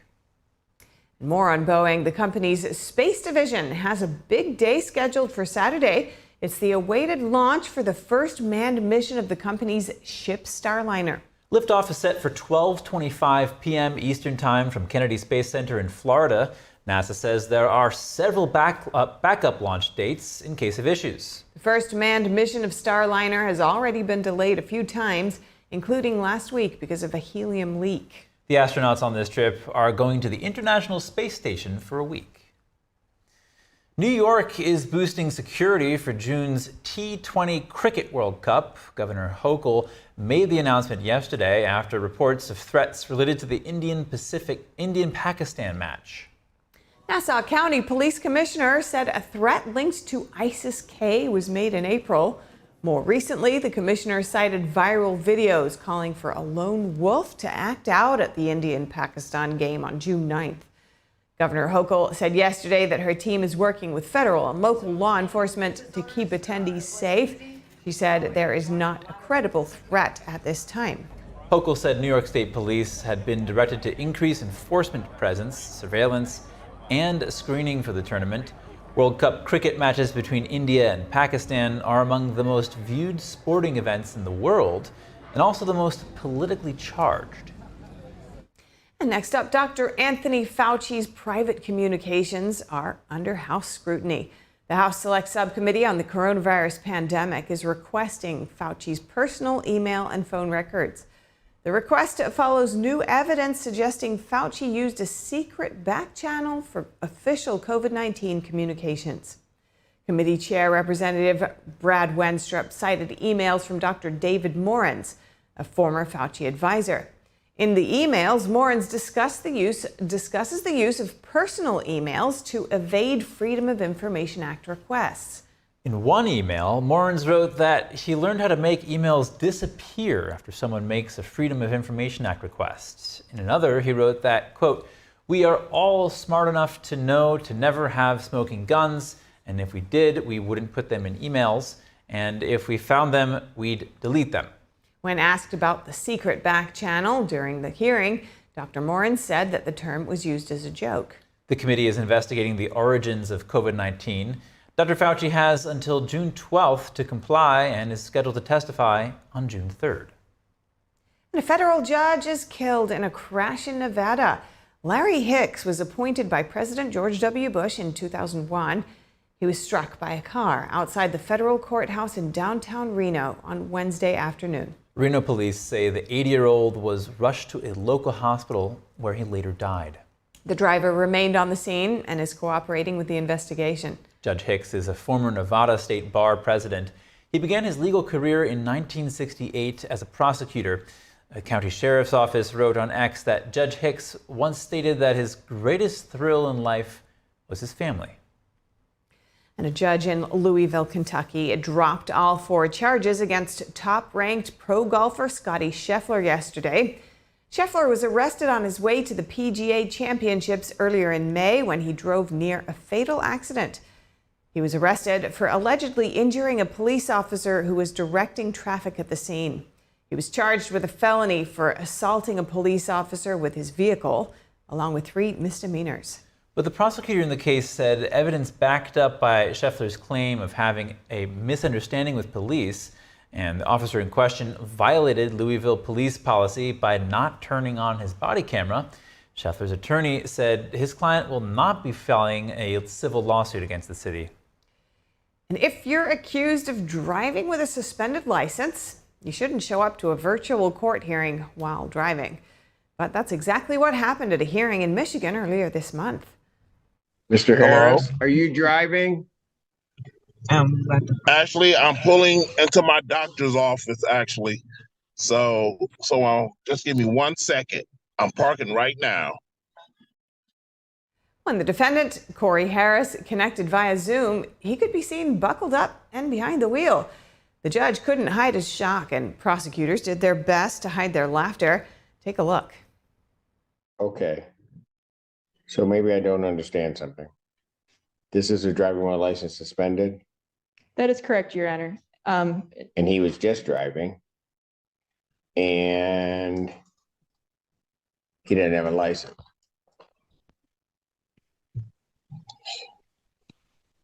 I don't even know why he would do that. So defendant's bond is revoked in this matter. Defendant is to turn himself into the Washington County Jail by 6 p.m. today. Failure to turn himself in will result in a bench warrant with no bond.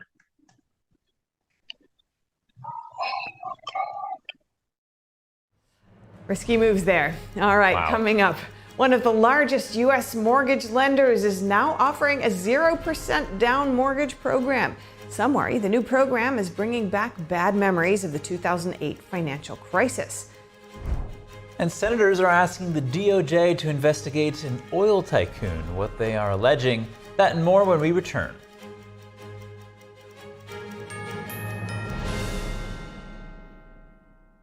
Stay tuned to get 2 rolls of Alien Tape free. You wouldn't stick your mother-in-law on the wall, but you could with Alien Tape. It just sticks. Just peel and stick to make anything stay in place quick. Brick, pavers, marble, tile, plastic, even leather. Nothing works better than Alien Tape.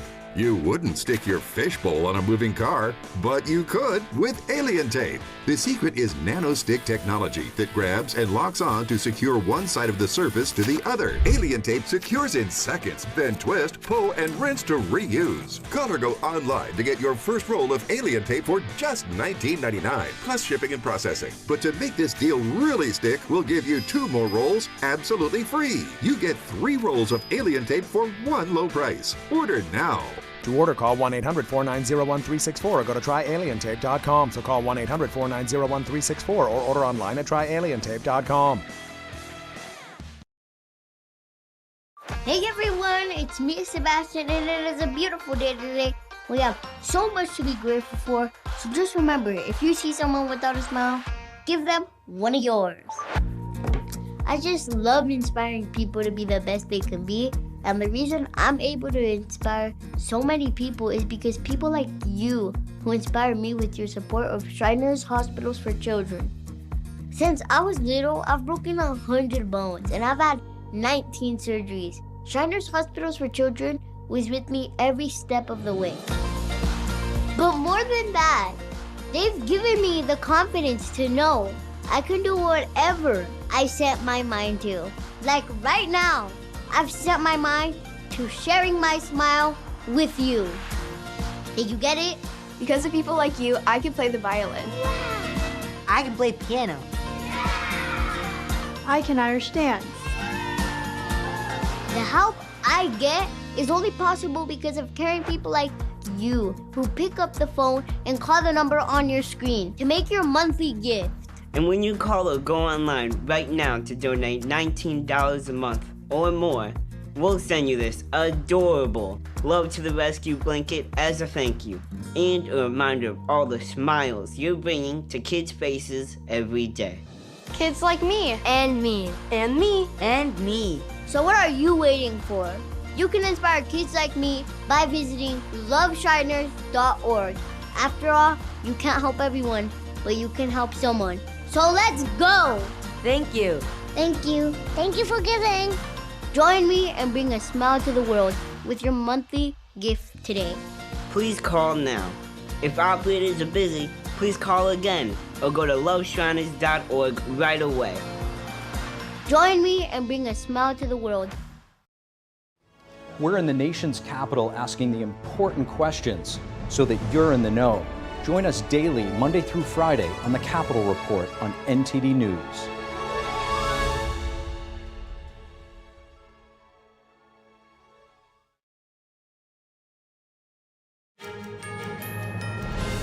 And joining us now is NTD's Business Matters host, Don Ma, to give us the latest updates from the tech and business world.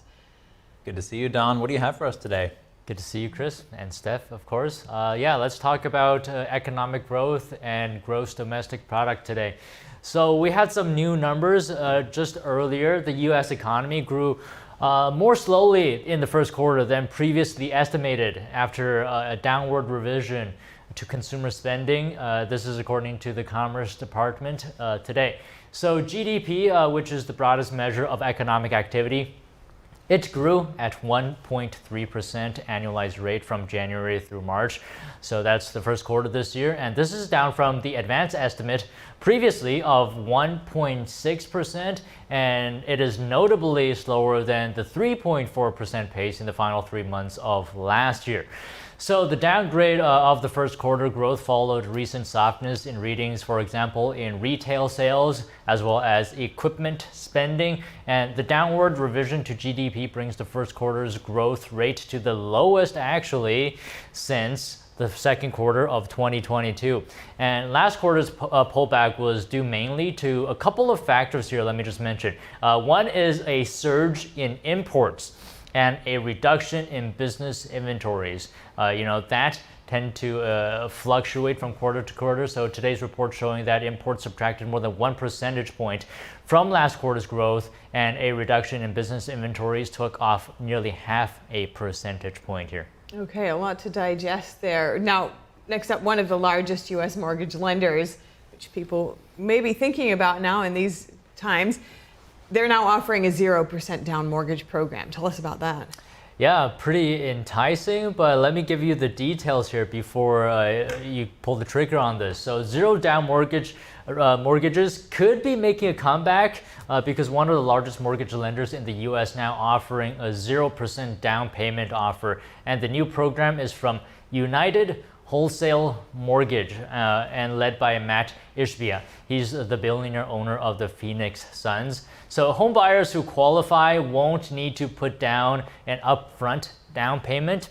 Instead, the program allows buyers to pay for the 97% of the home's value with the first mortgage. Then they would provide the remaining 3% up to $15,000 in the form of a second mortgage. And the second mortgage won't accrue interest, but it will need to be paid back in full. That would happen when the home is sold, the mortgage is paid off, or if the owner refinances. So the mortgages are only open to first-time home buyers and those making no more than 80% of the area's median income. United Wholesale Mortgage says no other wholesale lender or non-bank mortgage company is offering such a program nationally, though some do worry that this program is bringing back memories, bad ones in fact, about the subprime mortgage meltdown that fueled the 2008 financial crisis. Oh man, the real estate sector is, looking a little scary, especially with these big commercial buildings not being able to get new leases on their tenants. Yeah, I mean, a lot of things happening with commercial real estate and mortgage rates soaring right now, around 7%. I mean, just a few years ago, we're looking at a little bit closer to 3%, some under 3%. So, things are very different now in this economic environment. That's right. Don Ma, thank you very much. Thank you. And now that graduation celebrations are winding down, it's time for college grads to think about landing a job. But a recent study shows that within a year of graduation, more than half of college graduates are underemployed, meaning they're working a job that doesn't require a bachelor's degree. A career coach offers some tips for new grads entering the workforce. It's the season of celebration as college graduates look to the next chapter, and that means entering the workforce. But landing the job you want can be a challenge. In 22, that graduating class, there were supposedly 2 jobs for every individual, and now it's completely the inverse. There are 2 individuals for every job. Fran Barrick is a career coach for college students and started her own company, Spearmint Coaching. She says it could take 5 to 7 months for graduates to find a job in their field. It's very depressing just sort of submitting 100 applications, and hearing statistically you're going to hear back from 1 or 2. Her first tip is to build a profile of jobs you'd be interested in applying to. 2, research the companies. 3, find jobs by networking, like using your college's career services, contacting alumni, and talking to friends and family. 4, play up your skills. You don't want to be a jack of all trades. You want to be a master of a specific one. Some entry-level jobs require work experience, and if you don't have any, that's okay. On your resume, you can list college sports, clubs and organizations, and don't forget jobs you've held like waitressing and babysitting. That all counts. And those soft skills that you learn, responsibility, integrity, commitment, totally transferable. And while you're waiting until you land the job you want, you can either work part-time or volunteer. Federal lawmakers are pressing the DOJ to investigate the oil industry for alleged collusion and price fixing. Today, Senate Majority Leader Chuck Schumer and nearly 24 Senate Democrats sent a letter to the DOJ pointing to allegations against a Texas oil tycoon. Earlier this month, the Federal Trade Commission accused Scott Sheffield of trying to collude with OPEC and its allies to keep oil supply artificially low. Regulators cited hundreds of text messages between Sheffield and high-ranking OPEC officials discussing pricing, production, and oil market dynamics. The FTC banned Sheffield from serving on Exxon's board, but lawmakers say only the DOJ can prosecute bad actors and stop any anti-competitive behavior in the oil sector. Sheffield has denied the allegations. He responded to the FTC's allegations on Tuesday, arguing that the agency mischaracterized the facts and evidence. He's also calling on the FTC to rescind the order against him. Next, McDonald's is hitting back against online criticism over recent price hikes. The president of McDonald's in the U.S. posted on an open letter on the company's website yesterday.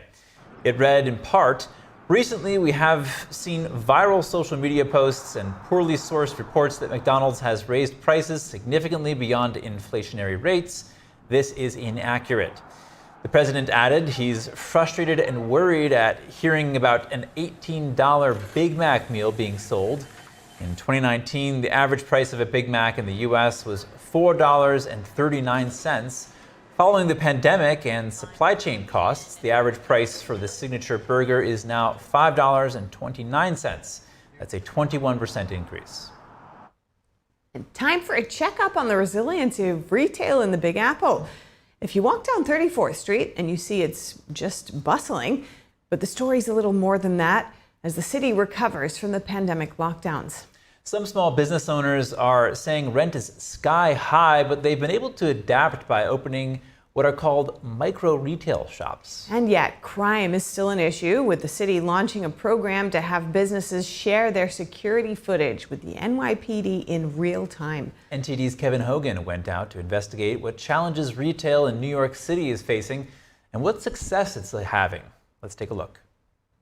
It's a mixed bag for retail in New York City right now, with places like the Flatiron District seeing the departure of big box stores said to be due to spiking crime and the difficult post-pandemic retail real estate market. On the other hand, places like Nolita are seeing an influx of these smaller scale international retailers because it's a trendy area.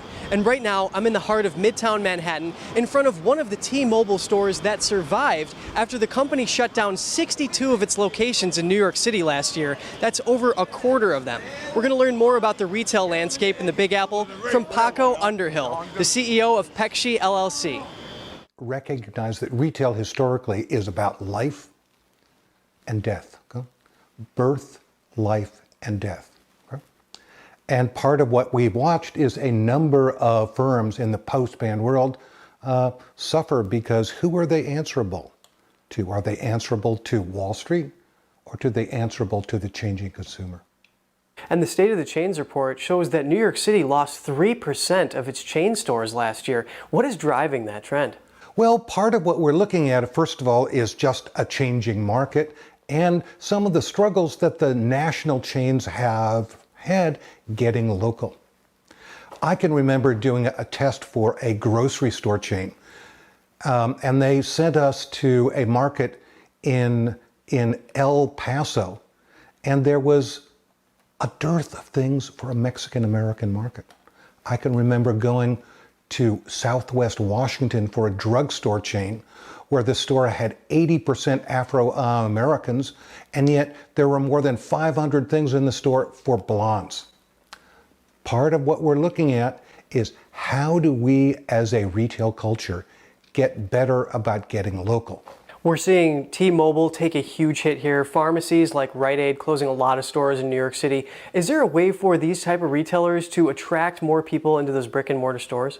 Well, some of it is how do we understand what the role of the store is? If I'm a drugstore, I am trying to get people to shop online. I'm trying to get people to log into pharmacy. The role of the store is in the 21st century is very different than it was in the 20th century. And that evolution is something that some people are doing a lot better than others. And there is some good news amidst all this too, that the vacancy rate in Manhattan is dropping over the last year. Is that something that's a result of just breathing now after the pandemic is being further in the rear view? I think there's a much more important issue that is dealing with vacancy levels. Historically, the realty market was about the biggest rent for the longest period of time.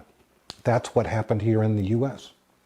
And now part of what we're watching, I have a brother-in-law who works for a Middle Eastern fashion company that's opening their first store in New York in Soho.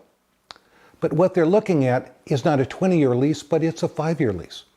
It's something where I'm going to go in and see how I work and see whether this is the place for me.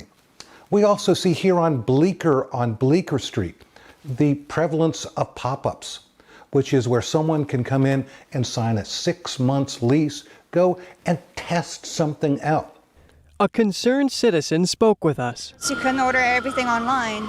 So it's really, really sad. I don't know what makes cities survive in the future, how retail survives in the future. We have to maybe restructure the economy and create smaller loops where people shop locally from local makers. Coming up, U.S. officials say they just shut down the world's largest cybercrime network of its kind, which was secretly using millions of computers worldwide. And Papua New Guinea does not expect to find landslide survivors. That's what local authorities say as recovery efforts drag on. We'll have that and more after the break.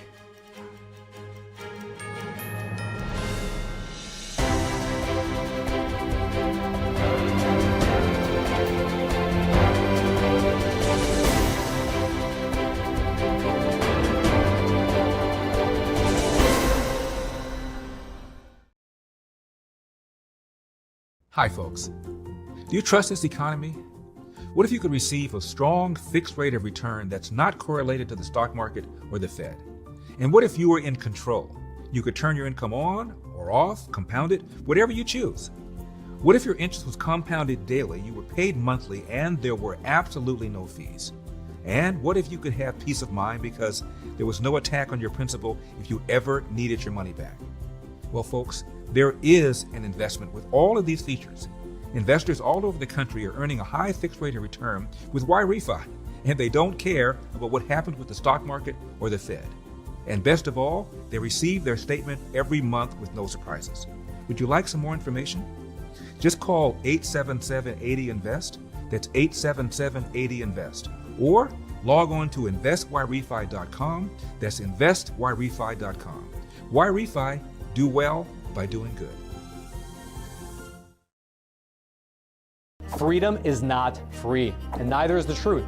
In order to bring you the facts, our reporters are out there on the front lines getting the true story. Some of them served 10 years of prison in China. We've been censored on social media.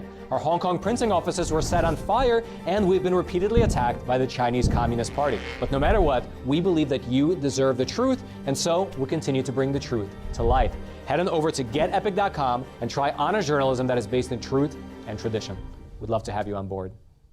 The shining gem of New England. This delightful seaside city of Newport is one of the most beautiful places in the state.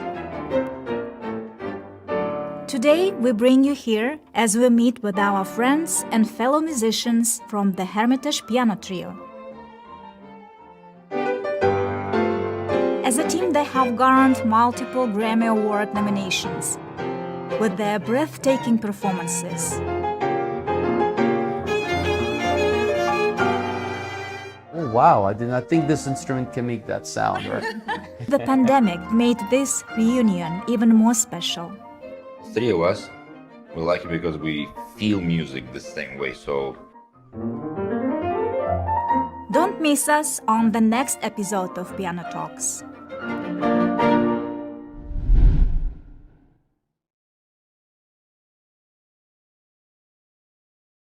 Shenyun Creations, the streaming platform from Shenyun, featuring world-class dance, past programs, and all original music.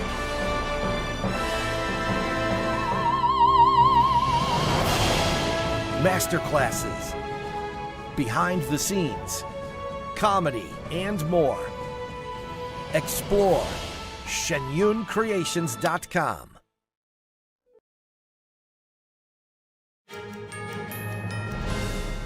Welcome back. Papua New Guinea rules out finding survivors under the rubble of Friday's massive landslide. The exact number of dead is still unknown. The country has no up-to-date census, so officials are relying on incomplete voter records and checks with local leaders to reach an estimate on total deaths. 2 stories worth of debris and mud are still covering the dead. Estimated figures range from over 100 to over 2,000 people.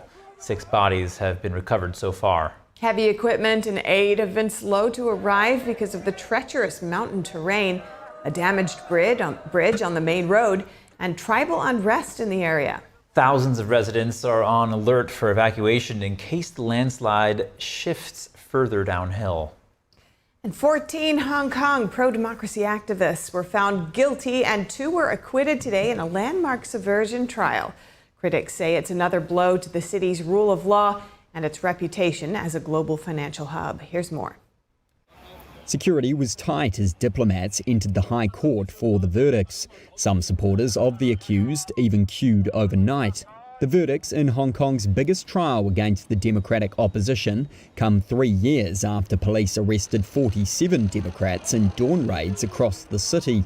They were charged with conspiracy to commit subversion under a national security law imposed by China.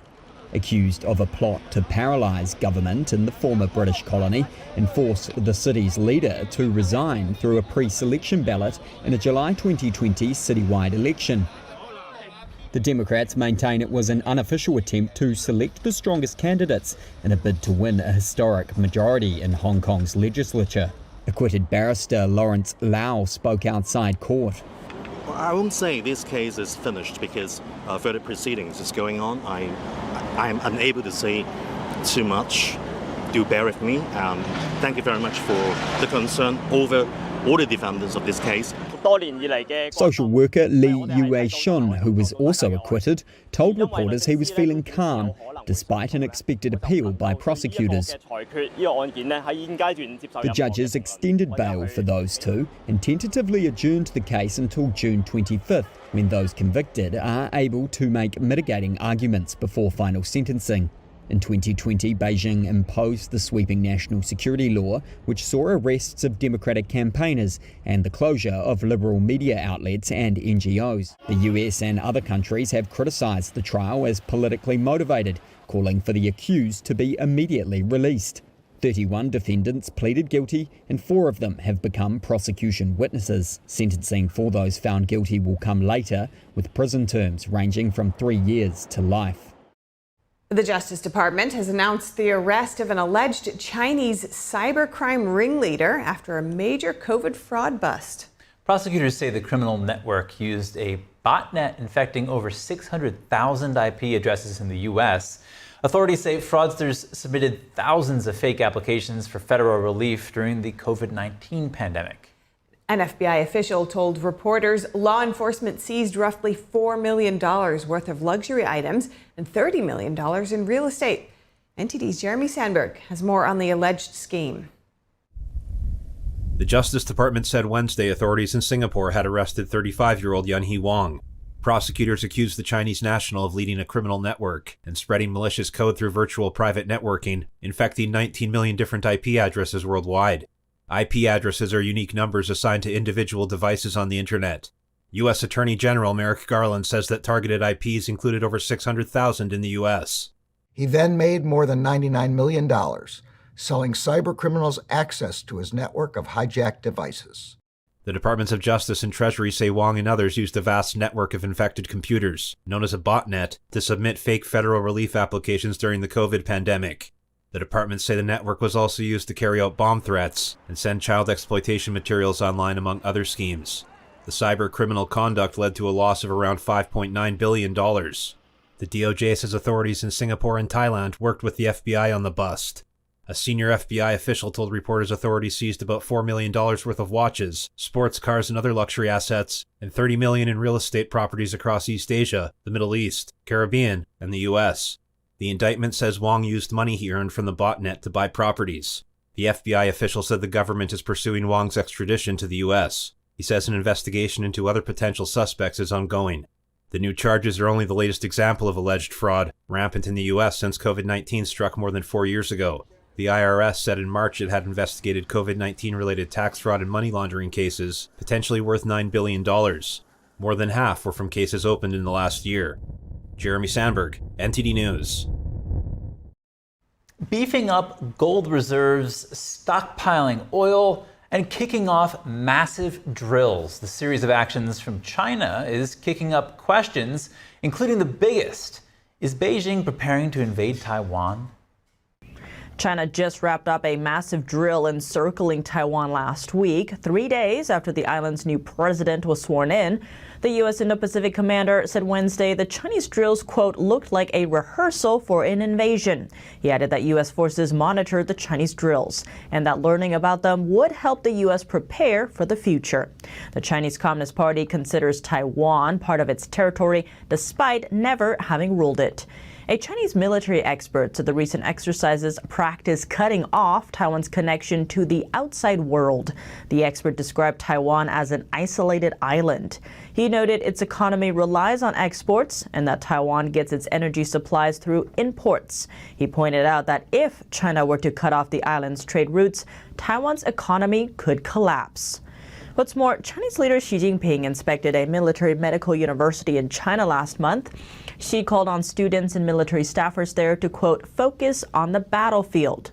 3 months into 2024, China's central bank held the title of world's leading buyer of gold. The country has been shoring up its gold reserves for over a year. In 2023, China added over 200 tons of gold to its reserves, the largest increase since 1977. China also boosted its crude oil stockpile for the first 2 months of 2024. It added over 500,000 barrels a day to its strategic reserve. China has also made some long-term moves. In 2022, China's Xi ordered a leadership reshuffle.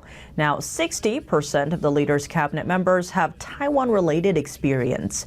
China also has been reducing its shares of U.S. Treasury bonds from over $1 trillion in 2018 to around $800 billion this year, a 25% drop. The move could make it harder for the U.S. to seize China's reserves during a war. That's according to an op-ed from a former director for intelligence of the Indo-Pacific Command. One of the world's top accounting firms could face a harsh crackdown from Beijing. Bloomberg reports that China's Ministry of Finance may announce penalties against PricewaterhouseCoopers over its auditing work for China's Evergrande Group. Bloomberg's report today cited sources who asked not to be identified. China is looking to slap a record fine on PwC, equivalent to more than $130 million, and it's considering shutting down some of its mainland operations. The sources said the country's Ministry of Finance may announce the penalties as early as this week, and the final decision might vary. Henga is the main unit of China's second largest developer, Evergrande. Chinese authorities accused Hengda of overstating its revenue from 2018 to 2020 by nearly $78 billion. PwC's Shanghai branch was Hengda's auditor during that period. If Beijing's penalties become reality, it would be yet another blow to the global accounting leader. PwC has lost more than a dozen Chinese clients over the past 2 years. And before we head to break, if you have any feedback, please email us at news.today@ntd.com. Stay with us. We'll have more stories in just a moment.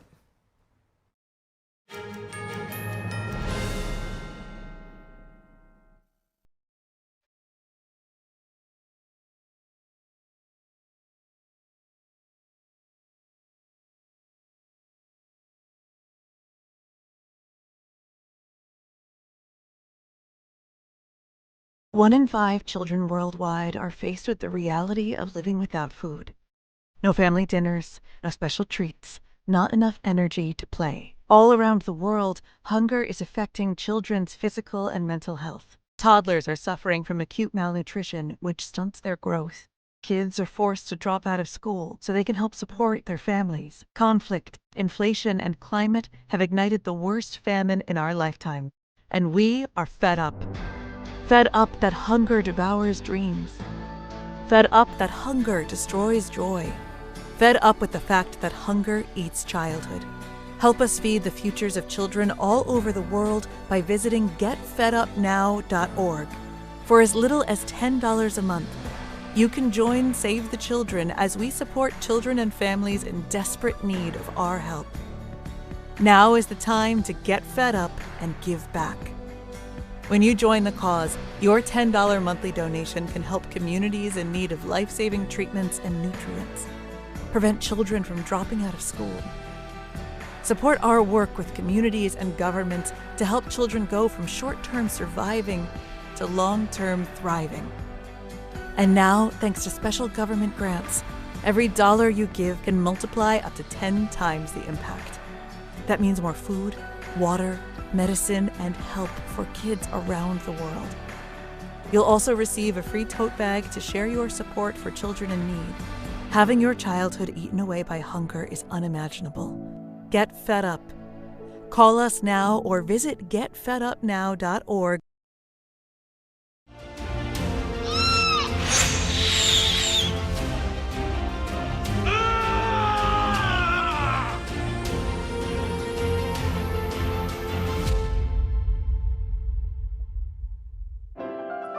The glory of piano masterpieces from the Baroque, Classical, and Romantic periods. New Tang Dynasty Television invites you to join the 2024 NTD International Piano Competition. Together, we preserve and revitalize the art of authentic classical piano music. October 14th to the 19th at the Kaufman Music Center in New York City. Apply now at piano.ntdtv.com. Got a new house.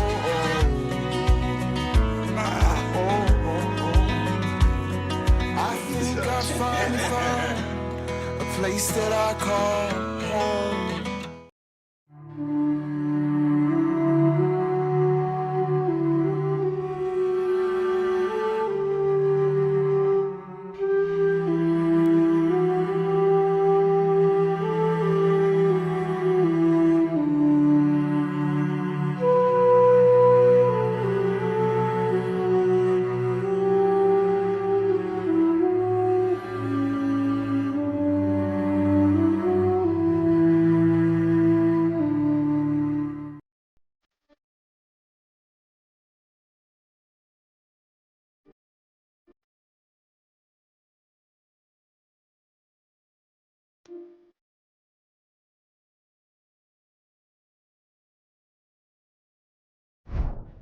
Welcome to NTD News Today. Here are today's top stories. Jurors in Trump's New York trial now on their second day of deliberations. What new requests they're making and what the longer deliberations could mean for where the case is going. The Supreme Court is siding with the National Rifle Association in a First Amendment case. Find out how the lawsuit impacts free speech and the power of the government. Supreme Court Justice Samuel Alito is responding to calls to recuse himself from two major cases. Hear his response to a flag incident that's making headlines. Secret back channels, disappearing emails, and a looming deadline. More on a House committee's request for Dr. Fauci's personal email and phone records. NATO Secretary General Jens Stoltenberg says Ukraine can still prevail in its war against Russia. The head of the military alliance urges more robust support for Kyiv. A major blow to democracy in Hong Kong. 14 dissidents facing life in prison after a court convicts them of subversion under a Chinese regime-imposed law. More on the verdicts in the case. A 100-year-old World War II veteran proudly carries the Greatest Generation moniker. We'll take a look at that story.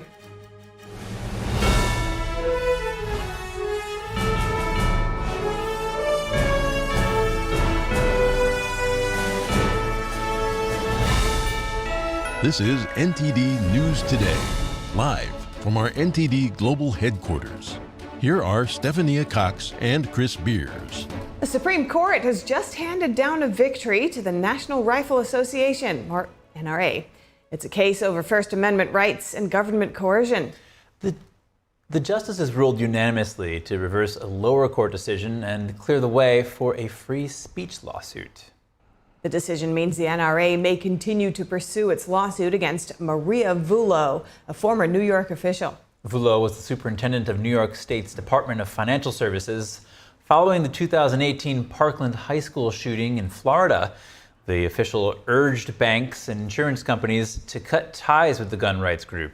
The justices wrote, quote, government officials cannot attempt to coerce private parties in order to punish or suppress views that the government disfavors. The American Civil Liberties Union is representing the NRA, and the Biden administration has said some of its claims should go forward. And with a verdict pending, jurors in Trump's New York trial are now continuing to review evidence after about 5 hours of deliberations on Wednesday. Joining us live is NTD's White House correspondent Iris Tao, who's outside the New York courthouse. Good afternoon, Iris. What's the latest on day 2 of jury deliberations, and what's Trump saying here? Good afternoon to both of you. So right now, the court has fulfilled the jurors' request from Wednesday to read back to some parts of the key testimonies from first, a former tabloid publisher David Pecker, and second, former Trump attorney Michael Cohen. And specifically this morning, the jurors heard some parts of it involving an alleged scheme to buy and then bury negative stories before the 2016 election involving both Pecker and Cohen. But notably, though, these readback actually only involved the alleged conspiracy to influence the 2016 election, but not really on the core allegation of first-degree charge about Trump potentially trying to falsify business records, which was actually the basis of this whole trial. And remember, in order to either convict or acquit Trump in this case, the jurors will need to first reach a unanimous decision about whether Trump had tried to falsify business records before they even reach the other question about whether Trump did it to hide another crime potentially involving election law violations. So that's very interesting to see, and as we continue to wait for more requests from the jurors. jurors. And also happened this morning was that the jurors also heard back from the judge again, almost half of the 55 pages of jury instructions given to them yesterday. Specifically, the judge read back to them parts about, for example, their presumption of innocence and that the fact that prosecutors bear the sole burden of proof, not the defendant. And it's hard to tell, honestly, which way this development might cut because we don't know what exactly the jurors are looking for by asking these requests. But one thing that we do know right now is that the longer this process takes, the more that they're deliberating, the more scrutiny there might be. And the fact is that the longer this takes, the higher the chances of potential disagreements among the jurors and the higher the chances of a hung trial, which would be good news for the Trump team. Back to you. Definitely a lot to watch for today to see if the jurors continue to make requests and to see how long this process will all take. Iris, how's Trump reacting to it so far? Right, so former President Trump, before going into the court and this morning, again called this trial a rigged trial. Watch. This is a very sad day for America. The whole world is watching, and it's a very sad day for New York. I've gone through 2 of these trials already. It's with the same kind of a judge. It's all worked. It's all rigged. The whole thing, the whole system is rigged. Judge Engoron was overturned 5 times in my case. And Trump also talked about how for the past almost 5 weeks, he's been here almost every day instead of campaigning as much as he wanted to. And remember, as jury deliberations go on, Trump and his team will need to remain inside this courthouse, not going anywhere else while this process goes on for however longer it's going to take. But Trump also touted a new NPR poll actually showing him leading President Biden among independent voters by a stunning 12 points. Trump said that's the best they have done so far. And this is all as Trump has been apparently spending their days at this courthouse for the most past few weeks. And the poll also shows that actually about 2/3 of registered voters think that this verdict from this trial, potential verdict, upcoming verdict, actually will not have much effect on how they're going to vote. So a lot to see in the coming days to see how this trial will turn out. Back to you. Iris Tao, thank you. Supreme Court Justice Samuel Alito is refusing to recuse himself from 2 significant cases as Democratic lawmakers requested. The conflict arose from 2 flags flown at his residence. In a rare move, Alito sent 2 letters yesterday to congressional Democrats. In them, he explained the situation with the flags. Alito said the upside-down American flag and the historical Appeal to Heaven flag were flown by his wife, not him.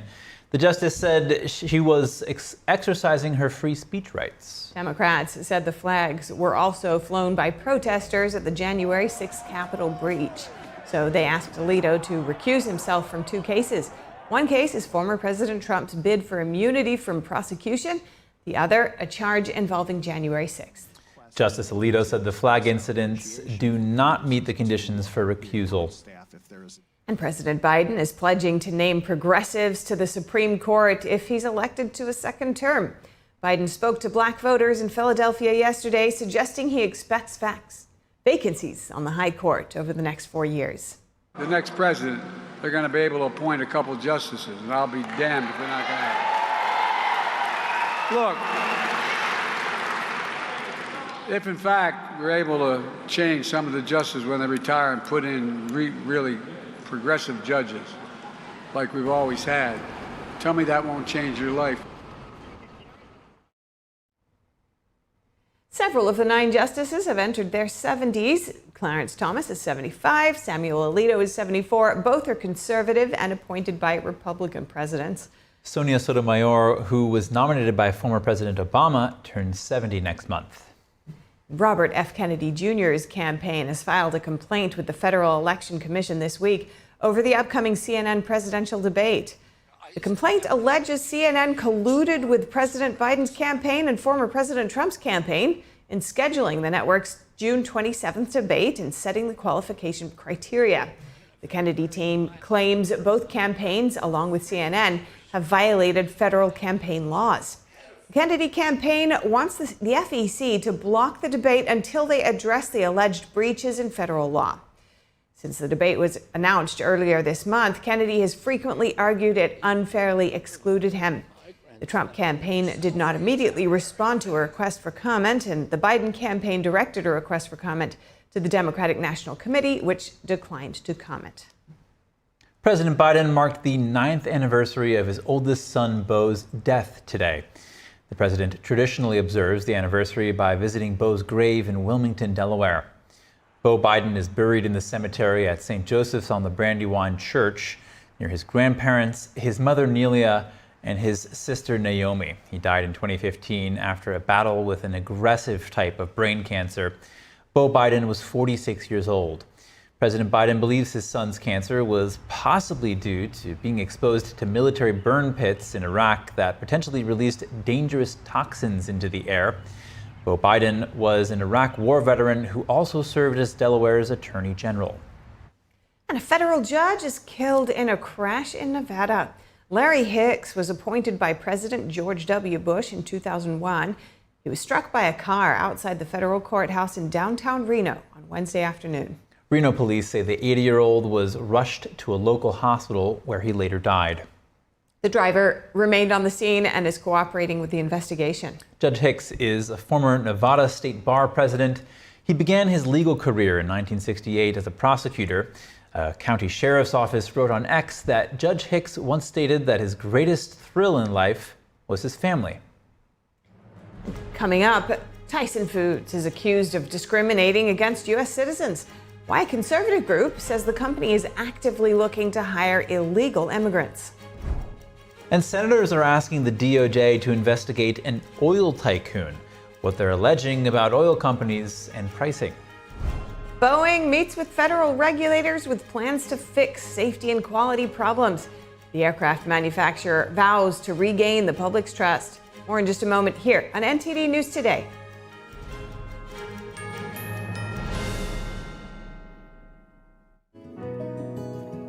Looking for a healthy and smooth-tasting brew? Drop by Days Coffee Roasters today and explore our wide selection of specialty-grade, small-batch roasted coffee. Home to North America's first enzyme-fermented coffee, we source a wide selection of specialty-grade coffee beans from around the world, and our baristas are ready to craft your customized brew. Visit Days Coffee at 28 North Street, Middletown, New York. Come experience a brew like no other. If you're watching this, I didn't make it. Thanks to people like you and the American Heart Association, my family never had to see this video. I was a healthy 47-year-old, no symptoms. But then my doctor discovered I had a bad heart valve that was beyond repair. The scariest day of my life was when I was sitting on a gurney as I looked and my wife was at my side and my kids had me surrounded. Deep down, you know, this could be it. This could be all there is.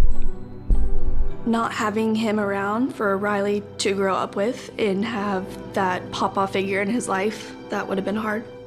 This little heart valve did something really big. It saved my life. I wouldn't be here today without it. The research for this heart valve was funded by the American Heart Association. And that's why I'm asking you to become a monthly donor for just $19 a month. When you do, you'll help fund the next medical breakthrough that could save your life or the life of someone you love. You'll also provide life-saving CPR training and help certify hospitals to give the best care to those who have had a heart attack or stroke. When you give $19 a month, we'll send you a t-shirt just like this one. From the moment you put it on, you'll help raise awareness for heart disease and stroke. Since my surgery, I had a son get married. I had a daughter graduate high school. I had another daughter give birth to a precious boy. I would have missed all that. And that's why it's personal for me. We're very thankful for everyone who is a donor because it gives us more time. Every 40 seconds, someone has a heart attack. The next person you help save could be someone you love or even you. Become a monthly donor today by calling or going to helpheart.org because it's personal. My graduation was something I will never forget. People like you and me sometimes may have doubts in ourselves, but I feel that everything's possible. Find free adult education classes near you at finishyourdiploma.org. We're in the nation's capital asking the important questions so that you're in the know. Join us daily, Monday through Friday, on the Capitol Report on NTD News.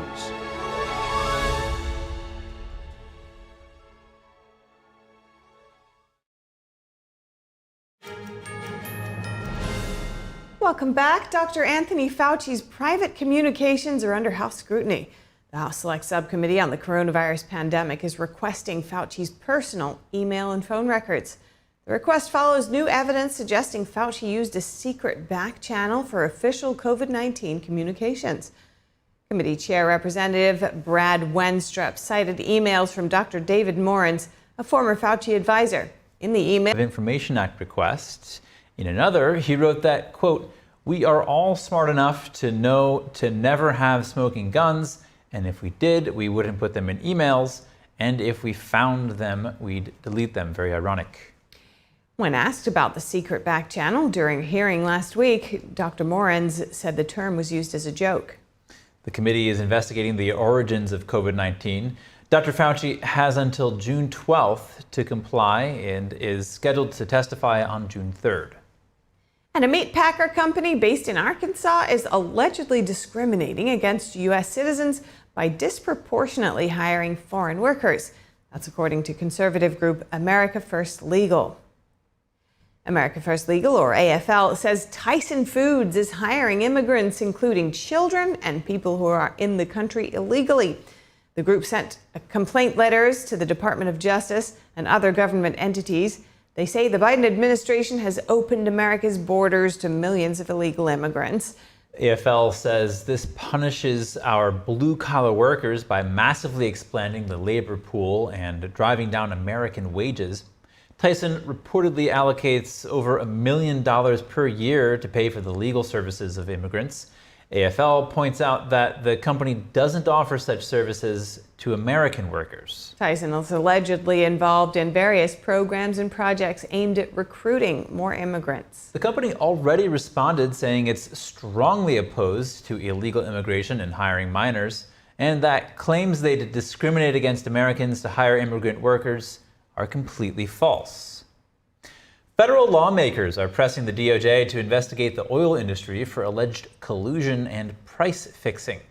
Today, Senate Majority Leader Chuck Schumer and nearly 24 Senate Democrats sent a letter to the DOJ pointing to allegations against a Texas oil tycoon. Earlier this month, the Federal Trade Commission accused Scott Sheffield of trying to collude with OPEC and its allies to keep oil supply artificially low. Regulators cited hundreds of text messages between Sheffield and high-ranked OPEC officials discussing pricing, production, and oil market dynamics. The FTC banned Sheffield from serving on Exxon's board, but the lawmakers say only the DOJ can prosecute bad actors and stop any anti-competitive behavior in the oil sector. Sheffield has denied the allegations. He responded to the FTC's allegations on Tuesday, arguing that the agency mischaracterized the facts and evidence. He's also calling on the FTC to rescind the order against him. And Boeing is due to tell federal regulators today how it plans to fix safety and quality problems that have gained attention in recent months. The Federal Aviation Administration required the company to produce a plan after one of its planes, as you may recall, suffered a fuselage panel blowout during an Alaska Airlines flight in January. Accident investigators determined that bolts, which helped secure the panel to the Boeing 737 MAX 9, were missing. The mishap has further battered Boeing's reputation and led to multiple civil and criminal investigations. Whistleblowers have accused the company of taking shortcuts that endanger passengers, a claim that Boeing disputes. Boeing officials have vowed to regain the trust of regulators and the public. And researchers at Johns Hopkins University are assessing America's bridges. Their goal is to determine if the likelihood of another disaster like the one that brought down the Francis Scott Key Bridge in Baltimore. The team will focus on large bridges near major ports of entry. The steel span of the Baltimore Bridge crumbled instantly after a container ship crashed into one of its supporting columns. 6 members of a roadwork crew plunged to their deaths during the March 26th collapse. Experts and officials have noted a number of factors that made the bridge vulnerable. Those include minimal peer protection that hadn't been improved in recent decades. Researchers plan to release their preliminary findings by the end of summer. A shocking video shows the moment a man allegedly tried to run down a group of Jewish students with his car. It happened outside of a school in Brooklyn, New York yesterday. Ashgar Ali is now facing a slew of hate crime charges. Video shows the white Ford Crown Victoria jump the curb and drive up onto the sidewalk. The driver then appears to chase down a group of young men. If you can see, several of them flee into the school for safety. Just moments before, the car was seen coming to a screeching halt as the driver passed a different group of Jewish teens. Two young men told authorities the driver made a U-turn when he spotted them and shouted anti-Semitic slurs. Ali faces a dozen charges, including attempted murder as a hate crime, menacing as a hate crime, and attempted vehicular assaults. No injuries were reported. A new Louisiana law makes it a crime to approach within 25 feet of a police officer under certain circumstances. Critics fear the measure could hinder the public's ability to film officers. Those who fail to comply face as much as a $500 fine, up to 60 days in jail, or both.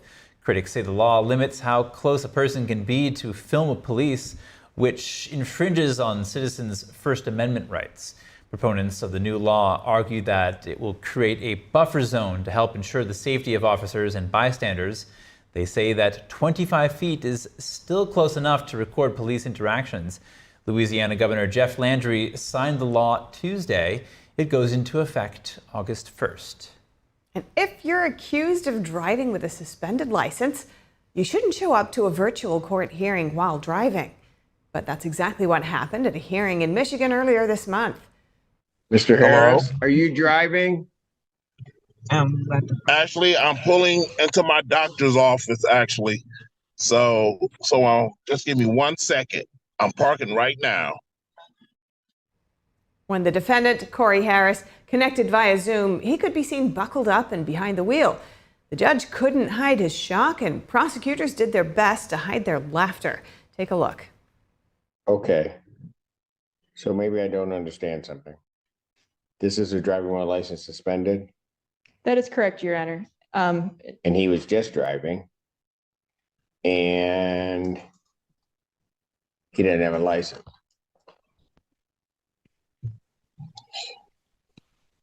I don't even know why he would do that. So defendant's bond is revoked in this matter. Defendant is to turn himself into the Washington County Jail by 6 p.m. today. Failure to turn himself in will result in a bench warrant with no bond.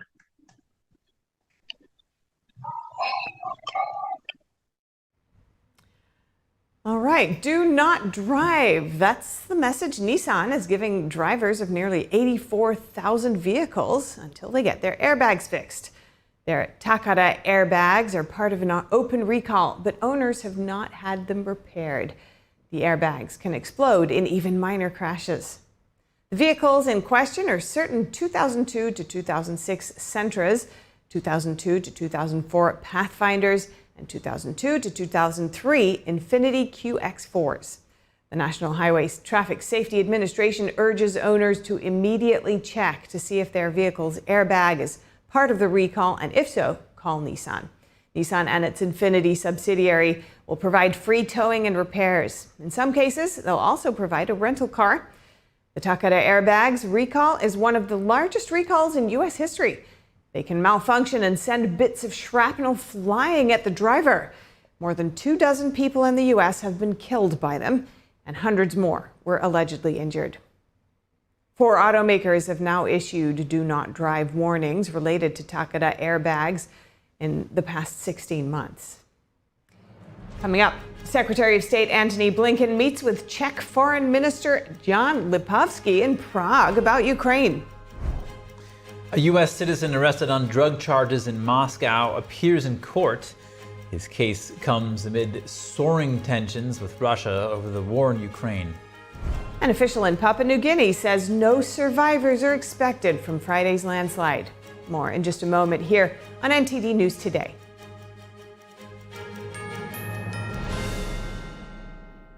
The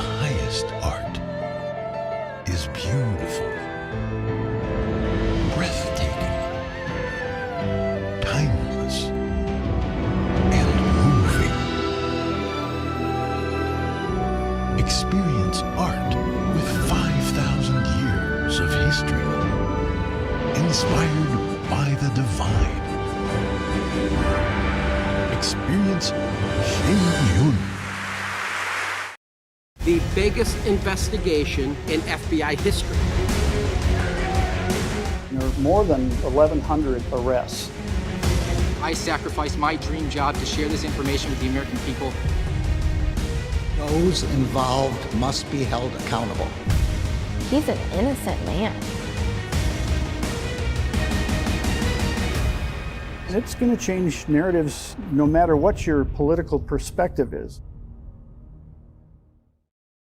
Hello. Today we are talking about Medicare Advantage plans, also known as Medicare Part C. If you have original Medicare, you have Medicare Part A and Part B. Part A covers hospital stays, while Part B covers medical visits like seeing the doctor. A Medicare Part C plan covers everything in Parts A and B and could save you money or include additional benefits you may not be receiving with your current plan. If you're new to Medicare, moving or losing coverage for any reason, call now to see if you're eligible to enroll in a Medicare Advantage plan that could include additional benefits. All you have to do to find out if you could enroll in a plan that could save you money or include additional benefits is follow these steps. 1. Call the number on your screen. 2. Give your zip code to the licensed insurance agent. And 3. Find a plan best for you and your needs. Part C plans can change every year. Call now, even if you've called in the past, because you could be eligible for 2024 plans with additional benefits that may have previously been unavailable to you. So call today and find out the plan options available to you in your zip code. Just call 800-693-6549. You do not automatically get enrolled in a Medicare Advantage plan that saves money or includes additional benefits, so you should call to find out what plans are available to you. Insurance companies offer different plans in different zip codes. Call today and find out what plans are available to you in your zip code. Call 800-693-6549. If you're new to Medicare, moving or losing coverage for any reason, call now to see if you're eligible to enroll in a Part C plan that could save you money and include additional benefits. All you have to do is follow these steps. 1. Call the number on your screen. 2. Give your zip code to the licensed insurance agent. And 3. Find a plan best for you and your needs. Remember, you do not automatically get a Part C plan. Call now for your free 2024 no-obligation Medicare benefits review. Call 800-693-6549. 800-693-6549. 800-693-6549. Hi, I'm Kelly Wright. We thank you for joining us and watching America's Hope here on NTD News. Bottom line is, I know you're sick and tired of being sick and tired, but let's give you some good news in the midst of the bad news. Watch us nightly, right here on NTD News, for a full dose of America's Hope.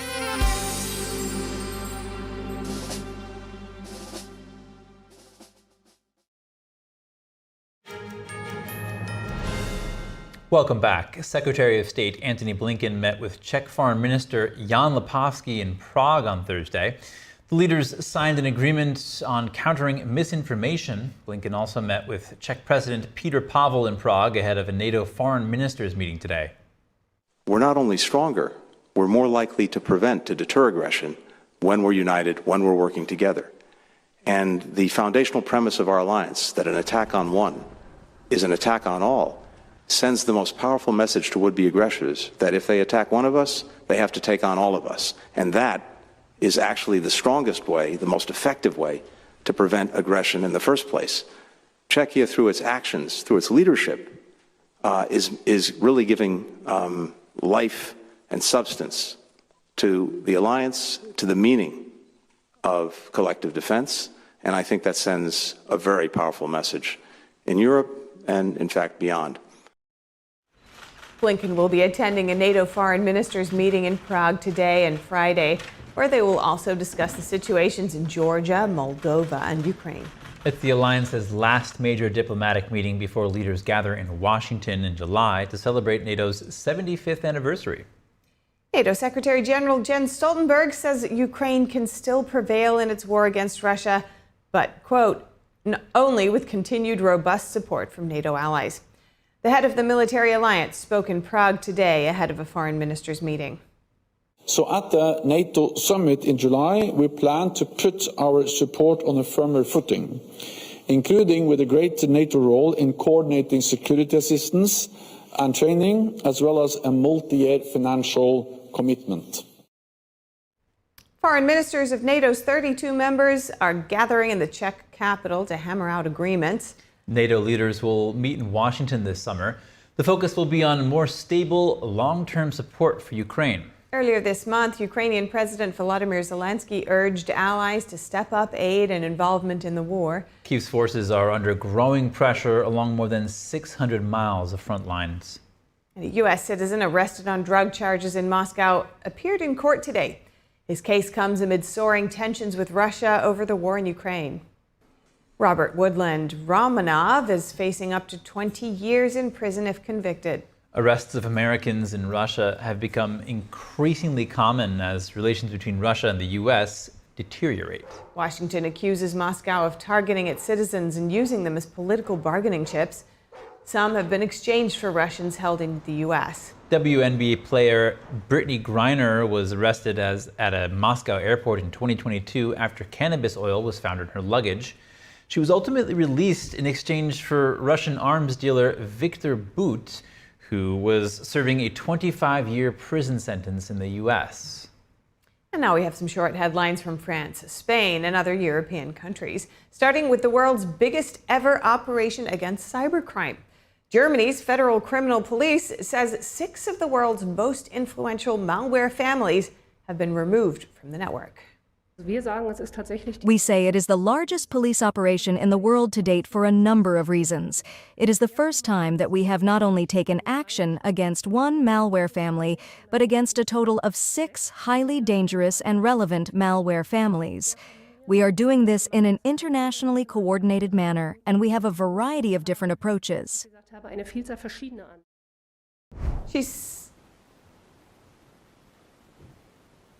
She says over 100 servers and 1,300 domains were neutralized worldwide.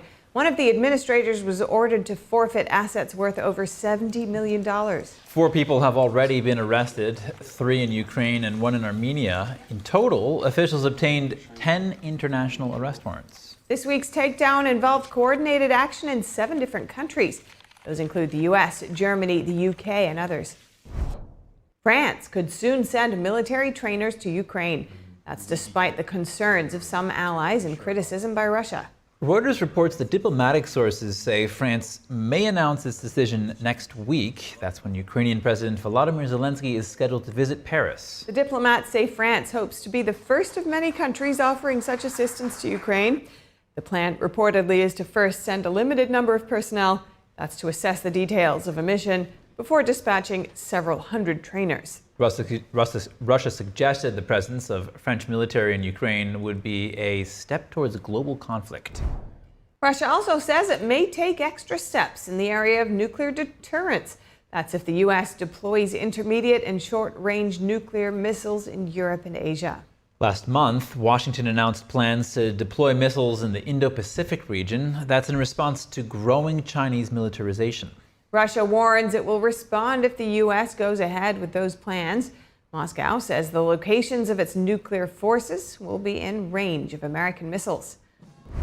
Spain's Congress today approved a bill to give amnesty to Catalan separatists. The upper house previously vetoed it, but Congress overturned the veto today. The bill is expected to rescind the legal records of hundreds of officials and activists involved in Catalonia's separatist push since 2011. It would also allow the return of an exiled pro-independence leader. Catalonia is a region in eastern Spain where Barcelona is located. Many people there don't necessarily see themselves as Spaniards, partly because they have their own language. Spain's prime minister first put forward the amnesty bill last year. He did that in exchange for support in parliament from 2 Catalan separatist parties. The prime minister is part of Spain's Socialist Workers' Party. 14 Hong Kong pro-democracy activists were found guilty and 2 were acquitted today in a landmark subversion trial. Critics say it's another blow to the city's rule of law and its reputation as a global financial hub. Here's more. Security was tight as diplomats entered the High Court for the verdicts. Some supporters of the accused even queued overnight.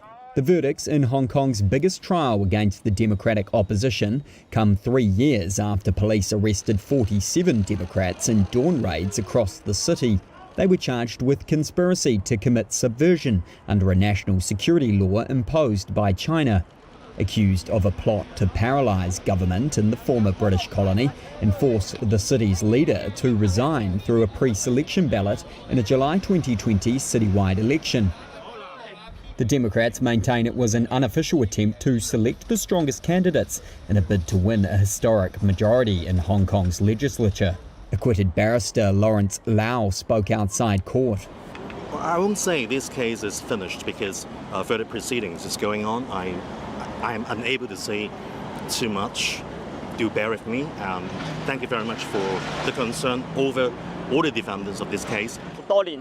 Social worker Lee Yue Shun, who was also acquitted, told reporters he was feeling calm despite an expected appeal by prosecutors. The judges extended bail for those two and tentatively adjourned the case until June 25th, when those convicted are able to make mitigating arguments before final sentencing. In 2020, Beijing imposed the sweeping national security law, which saw arrests of Democratic campaigners and the closure of liberal media outlets and NGOs. The US and other countries have criticised the trial as politically motivated, calling for the accused to be immediately released. 31 defendants pleaded guilty and 4 of them have become prosecution witnesses. Sentencing for those found guilty will come later, with prison terms ranging from 3 years to life. And one of the world's top accounting firms could face a harsh crackdown from Beijing. Bloomberg reports that China's Ministry of Finance may announce penalties against PricewaterhouseCoopers over its auditing work for China's Evergrande Group. Bloomberg reports today cited sources who asked not to be identified. China is looking to slap a record fine on PwC, equivalent to more than $130 million, and it's considering shutting down some of its mainland operations. The sources said the country's Ministry of Finance may announce the penalties as early as this week, and the final decision might vary. Hengda is the main unit of China's second largest developer, Evergrande. Chinese authorities accused Hengda of overstating its revenue from 2018 to 2020 by nearly $78 billion. PwC's Shanghai branch was Hengda's auditor during that period. If Beijing's penalties become reality, it would be yet another blow to the global accounting leader. PwC has lost more than a dozen Chinese clients over the past 2 years. Papua New Guinea rules out finding survivors under the rubble of Friday's massive landslide. The exact number of dead is still unknown. The country has no up-to-date census, so officials are relying on incomplete voter records and checks with local leaders to reach an estimate on total deaths. 2 stories worth of debris and mud are still covering the dead. Estimated figures range from over 100 to over 2,000 people. 6 bodies have been recovered so far. Heavy equipment and aid have been slow to arrive because of the treacherous mountain terrain, a damaged bridge on the main road, and tribal unrest in the area. Thousands of residents are on alert for evacuation in case the landslide shifts further downhill. And a volcano in southwestern Iceland spews lava again. Its 5th eruption since December, and the most powerful one since this volcanic system became active 3 years ago. A series of earthquakes triggered the eruption shortly after an 8-week-long eruption ended on the same peninsula. Lava fountains reached over 160 feet high, and the length of the fissure was over 2 miles long. It threatened a coastal town and led to the evacuation of the popular Blue Lagoon geothermal spa.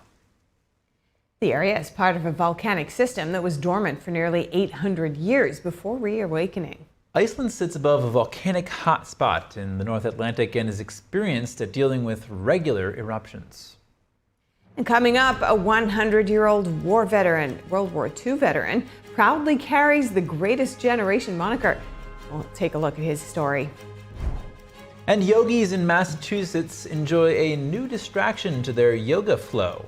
People drive for hours to practice with cuddly pink participants.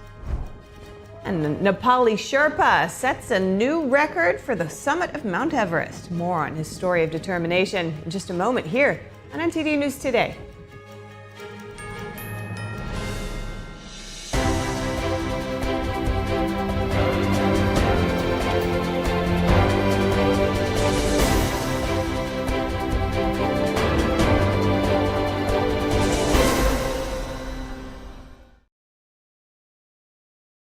Hi, I'm Susan Lucci. I never thought about heart disease until I had my own heart event. I had heard many times that heart disease is the #1 killer. It went in one ear and out the other, frankly. I never had a health issue. I felt this slight pressure on my chest, just slight. But a few days later, while shopping at a boutique, that pressure returned, much stronger. By the time I got to the ER, the doctor decided to give me a CAT scan. He said, "I don't think you understand. You are on the verge of a heart attack." I had a 90% blockage in my main artery and a 75% blockage in the adjacent artery. I received 2 stents in my arteries, stents developed through research funded by the American Heart Association. Those stents saved my life. That's why I'm in front of you today, asking you to join me in supporting the American Heart Association by becoming a monthly donor. Call now or go to helpheart.org. For only $19 a month, just 63 cents a day, your support now can help save your life or the life of someone you love. With you by our side, together we'll keep fighting this battle. Give $19 a month with your credit card, and we'll send you this special t-shirt that you can wear to show that you are helping save lives. I'm so grateful to the American Heart Association. Their research helped save my life. Put yourself on your to-do list. It could be the most important thing you ever do. Please, listen to your heart. The only reason I'm here today is because I did. So please call the number on your screen or go to helpheart.org now. Join me as a monthly donor today and help save even more lives. Thank you.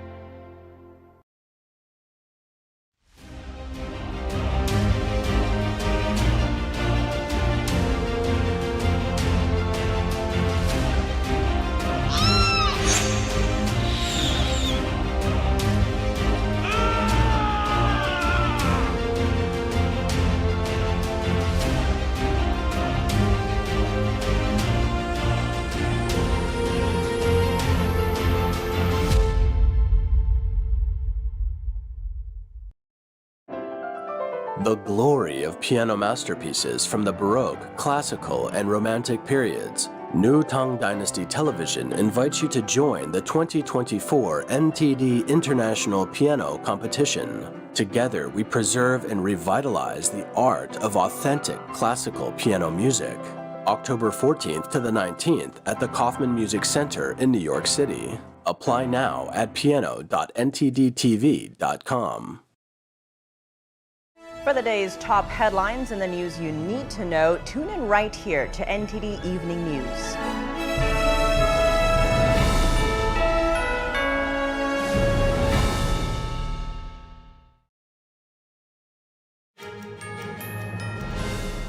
An American Olympian who won a silver medal 12 years ago will now be awarded gold. Olympic hurdler Lashinda Dimas finished in second place in the 400-meter hurdles during the 2012 London Olympics. She finished at 0.07 seconds behind a Russian opponent who was later discovered to be doping. Dimas will have her medal upgraded to gold at the Paris Games this summer at the Champions Park near the Eiffel Tower. Dimas will bring her husband and kids along for the trip. She has started a GoFundMe page to raise money to bring her parents as well as other friends and family. And a World War II veteran, Andy Negra Jr., has just turned 100. He proudly identifies as being among the last of what's known as the greatest generation. Negra lives in Helen, Georgia. He used to be part of the 128th Armored Field Artillery Battalion, 6th Armored Division. On July 18, 1944, a few weeks after D-Day, his unit landed on Utah Beach in Normandy. We fought for freedom. And we fought for peace. We fought for a good life. And everything we did to, number one, be friendly, understand your neighbors, know your neighbors, and just do the right thing. That's what we fought for. He served during the occupation of Germany and also fought in the battle to retake the important French port city of Brest.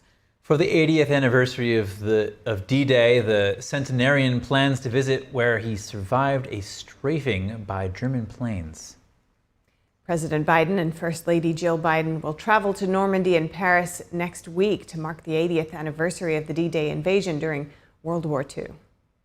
The Allied landings in Normandy paved the way for the liberation of France and Europe. On their visit, Mr. Biden will give a speech next Friday from Pointe du Hoc on the importance of defending freedom and democracy. The next day, President Emmanuel Macron of France will host the Bidens for a state visit. Youngsters are squaring off in the final round of the Scripps National Spelling Bee today. They're showcasing their mastery of the most obscure, complex, and downright tricky words in the English language. Many young competitors amaze the onlookers with the ability to conjure up the correct spellings for some of the least used words that English has to offer. The one-day grand finale is the culmination of a quest that started with regional competitors. Now the field is just around 250 local winners from age 8 to 15. That is pretty young. This event is sponsored by the Scripps Media Group, and this year the winner or winners will be offered a $50,000 prize. I'm glad we don't have to say any of those words on camera. Yogis in Massachusetts are enjoying a new distraction to their yoga flow. Classes sell out quickly, with people driving for hours to participate in the Vinyasa flow sessions. NTD's Andrew Thomas has the details on poses with pigs. Pigs, Wilbur, Charlotte, and Bluey are the latest attraction in the growing trend of yoga with animals. Stacy Delbridge drove an hour and 45 minutes from her home in Hampton Falls, New Hampshire to take part. The 50-minute session with 3 piglets, 2 rabbits, and a goat was her first ever yoga experience. Well, the best thing about the piglet yoga was, of course, the piglets and how cute they are. And they were really, they were funny. You know, just when you were getting to a point where you needed a break, you had a great visitor come see you and you could quit without looking like a quitter. The piglets frolic among the participants. For Delbridge's daughter, Caroline Brown, it was a refreshing and uplifting experience. They had 3 little piglets running around the whole time, as well as a goat and a couple bunnies. So it was a very fun environment to do some yoga in, very relaxing and definitely very stress relieving. Instructor Ashley Bousquet tells participants not to worry over the piggish interlopers. During the class, you have piglets causing mischief and running on you, on top of you, cuddling with you. You're given snacks. And for the little piglets, little treats for the piglets, and you get, have them feed right out of your hands, and it's super cute. Amy Finkel and her 2 daughters are enjoying their first piglet yoga class. She says the animals allow her to be more mindful in the present moment. I find that with the animal yoga, I don't know, for me personally, I find I'm able to be more present for it, that my mind's not wandering someplace else. I'm really focused onto what's going on presently around me, and I think in today's day and age that's very hard to do. Rebecca Purchase works for the Massachusetts Society for the Prevention of Cruelty to Animals, ANGEL. She's on board with the idea. The benefits of doing such sessions are that it would potentially introduce people who may have never adopted from a shelter or a rescue, bringing them onto or into our world and get to meet some animals they may have never thought of adopting before. Bousquet says piglet yoga classes are so popular that they typically sell out within 24 hours. Andrew Thomas, NTD News. And a new study shows something interesting about empathy. It can be taught. Researchers studied 184 people for 2 decades, starting as a young teen. Through a series of interviews with mothers, teens, and one of the teens' friends, they found empathy shown by mothers predicts empathy shown by kids to their friends. Researchers found empathy from a mother to be most important at 13 years old. Moving ahead, teens who showed greater empathy went on to be more supportive of their own children. Psychologists say the key to being empathetic with your kids is fairly simple: look and listen more. The study was published last week in the journal Child Development. Driven by determination to set a record, one Nepali climber summited Mount Everest 3 times in 8 days earlier this month. Dawa Finhak Sherpa, who works as a guide with 7 summit treks, completed the feat in 8 days, 13 hours, and 35 minutes. He stood atop the world's tallest mountain on May 12th, May 17th, and May 20th this year. He completed the feat with the aid of supplemental oxygen. I am very happy to accomplish this. The record itself is something to be happy about. I've been working for so long in this field and was determined to set a record, and I was able to accomplish it this season. About 7,000 climbers have scaled the peak, many more than once, since it was first climbed by New Zealander Sir Edmund Hillary and Sherpa Tenzing Norgay in 1953. That's according to hiking officials. The 30-foot humpback whale has successfully been disentangled from fishing gear.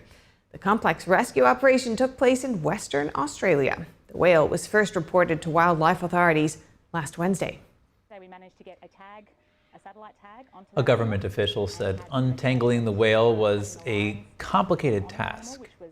With this animal, it was quite a complicated entanglement. The line was wrapped around one of the pectoral fins. It also went through the whale's mouth and then around the body. So it was, quite a challenge to cut the right lines at the right time to free that animal. The rescue operation took 2 days after the first attempt was unsuccessful. However, the rescue team managed to tag the whale and tracked it happily swimming away overnight. What time is it on the moon? Scientists say it's urgent that we find out, so they're working on a way to send clocks to the moon. So far, scientists have found that a single day would be roughly 56 microseconds shorter on the moon than it is on Earth. It's a tiny number, but scientists say it could lead to significant inconsistencies over time. They hope to create a new method of time tracking that accurately measures lunar time as it is, while ensuring it can be related back to Earth time. A recent memo from the White House called the new time scale foundational to the country's renewed efforts to explore the lunar surface. The White House is asking NASA to map out a plan by the end of this year. The goal is to implement the new timekeeping instrument by the end of 2026. Fascinating. So that is fascinating. So, that's the year that the space agency plans to return astronauts to the moon for the first time in 5 decades. That's right. Some questions that remain up in the air, according to NASA, are who pays for the lunar clocks, what type of clocks will go to the moon, and where will they be positioned? We'll find out. For round-the-clock original news coverage, visit us at ntd.com or download our NTD app. And be sure to stick around for NTD Newsroom at 3 p.m. Eastern. We'll cover more stories from the U.S. and around the world.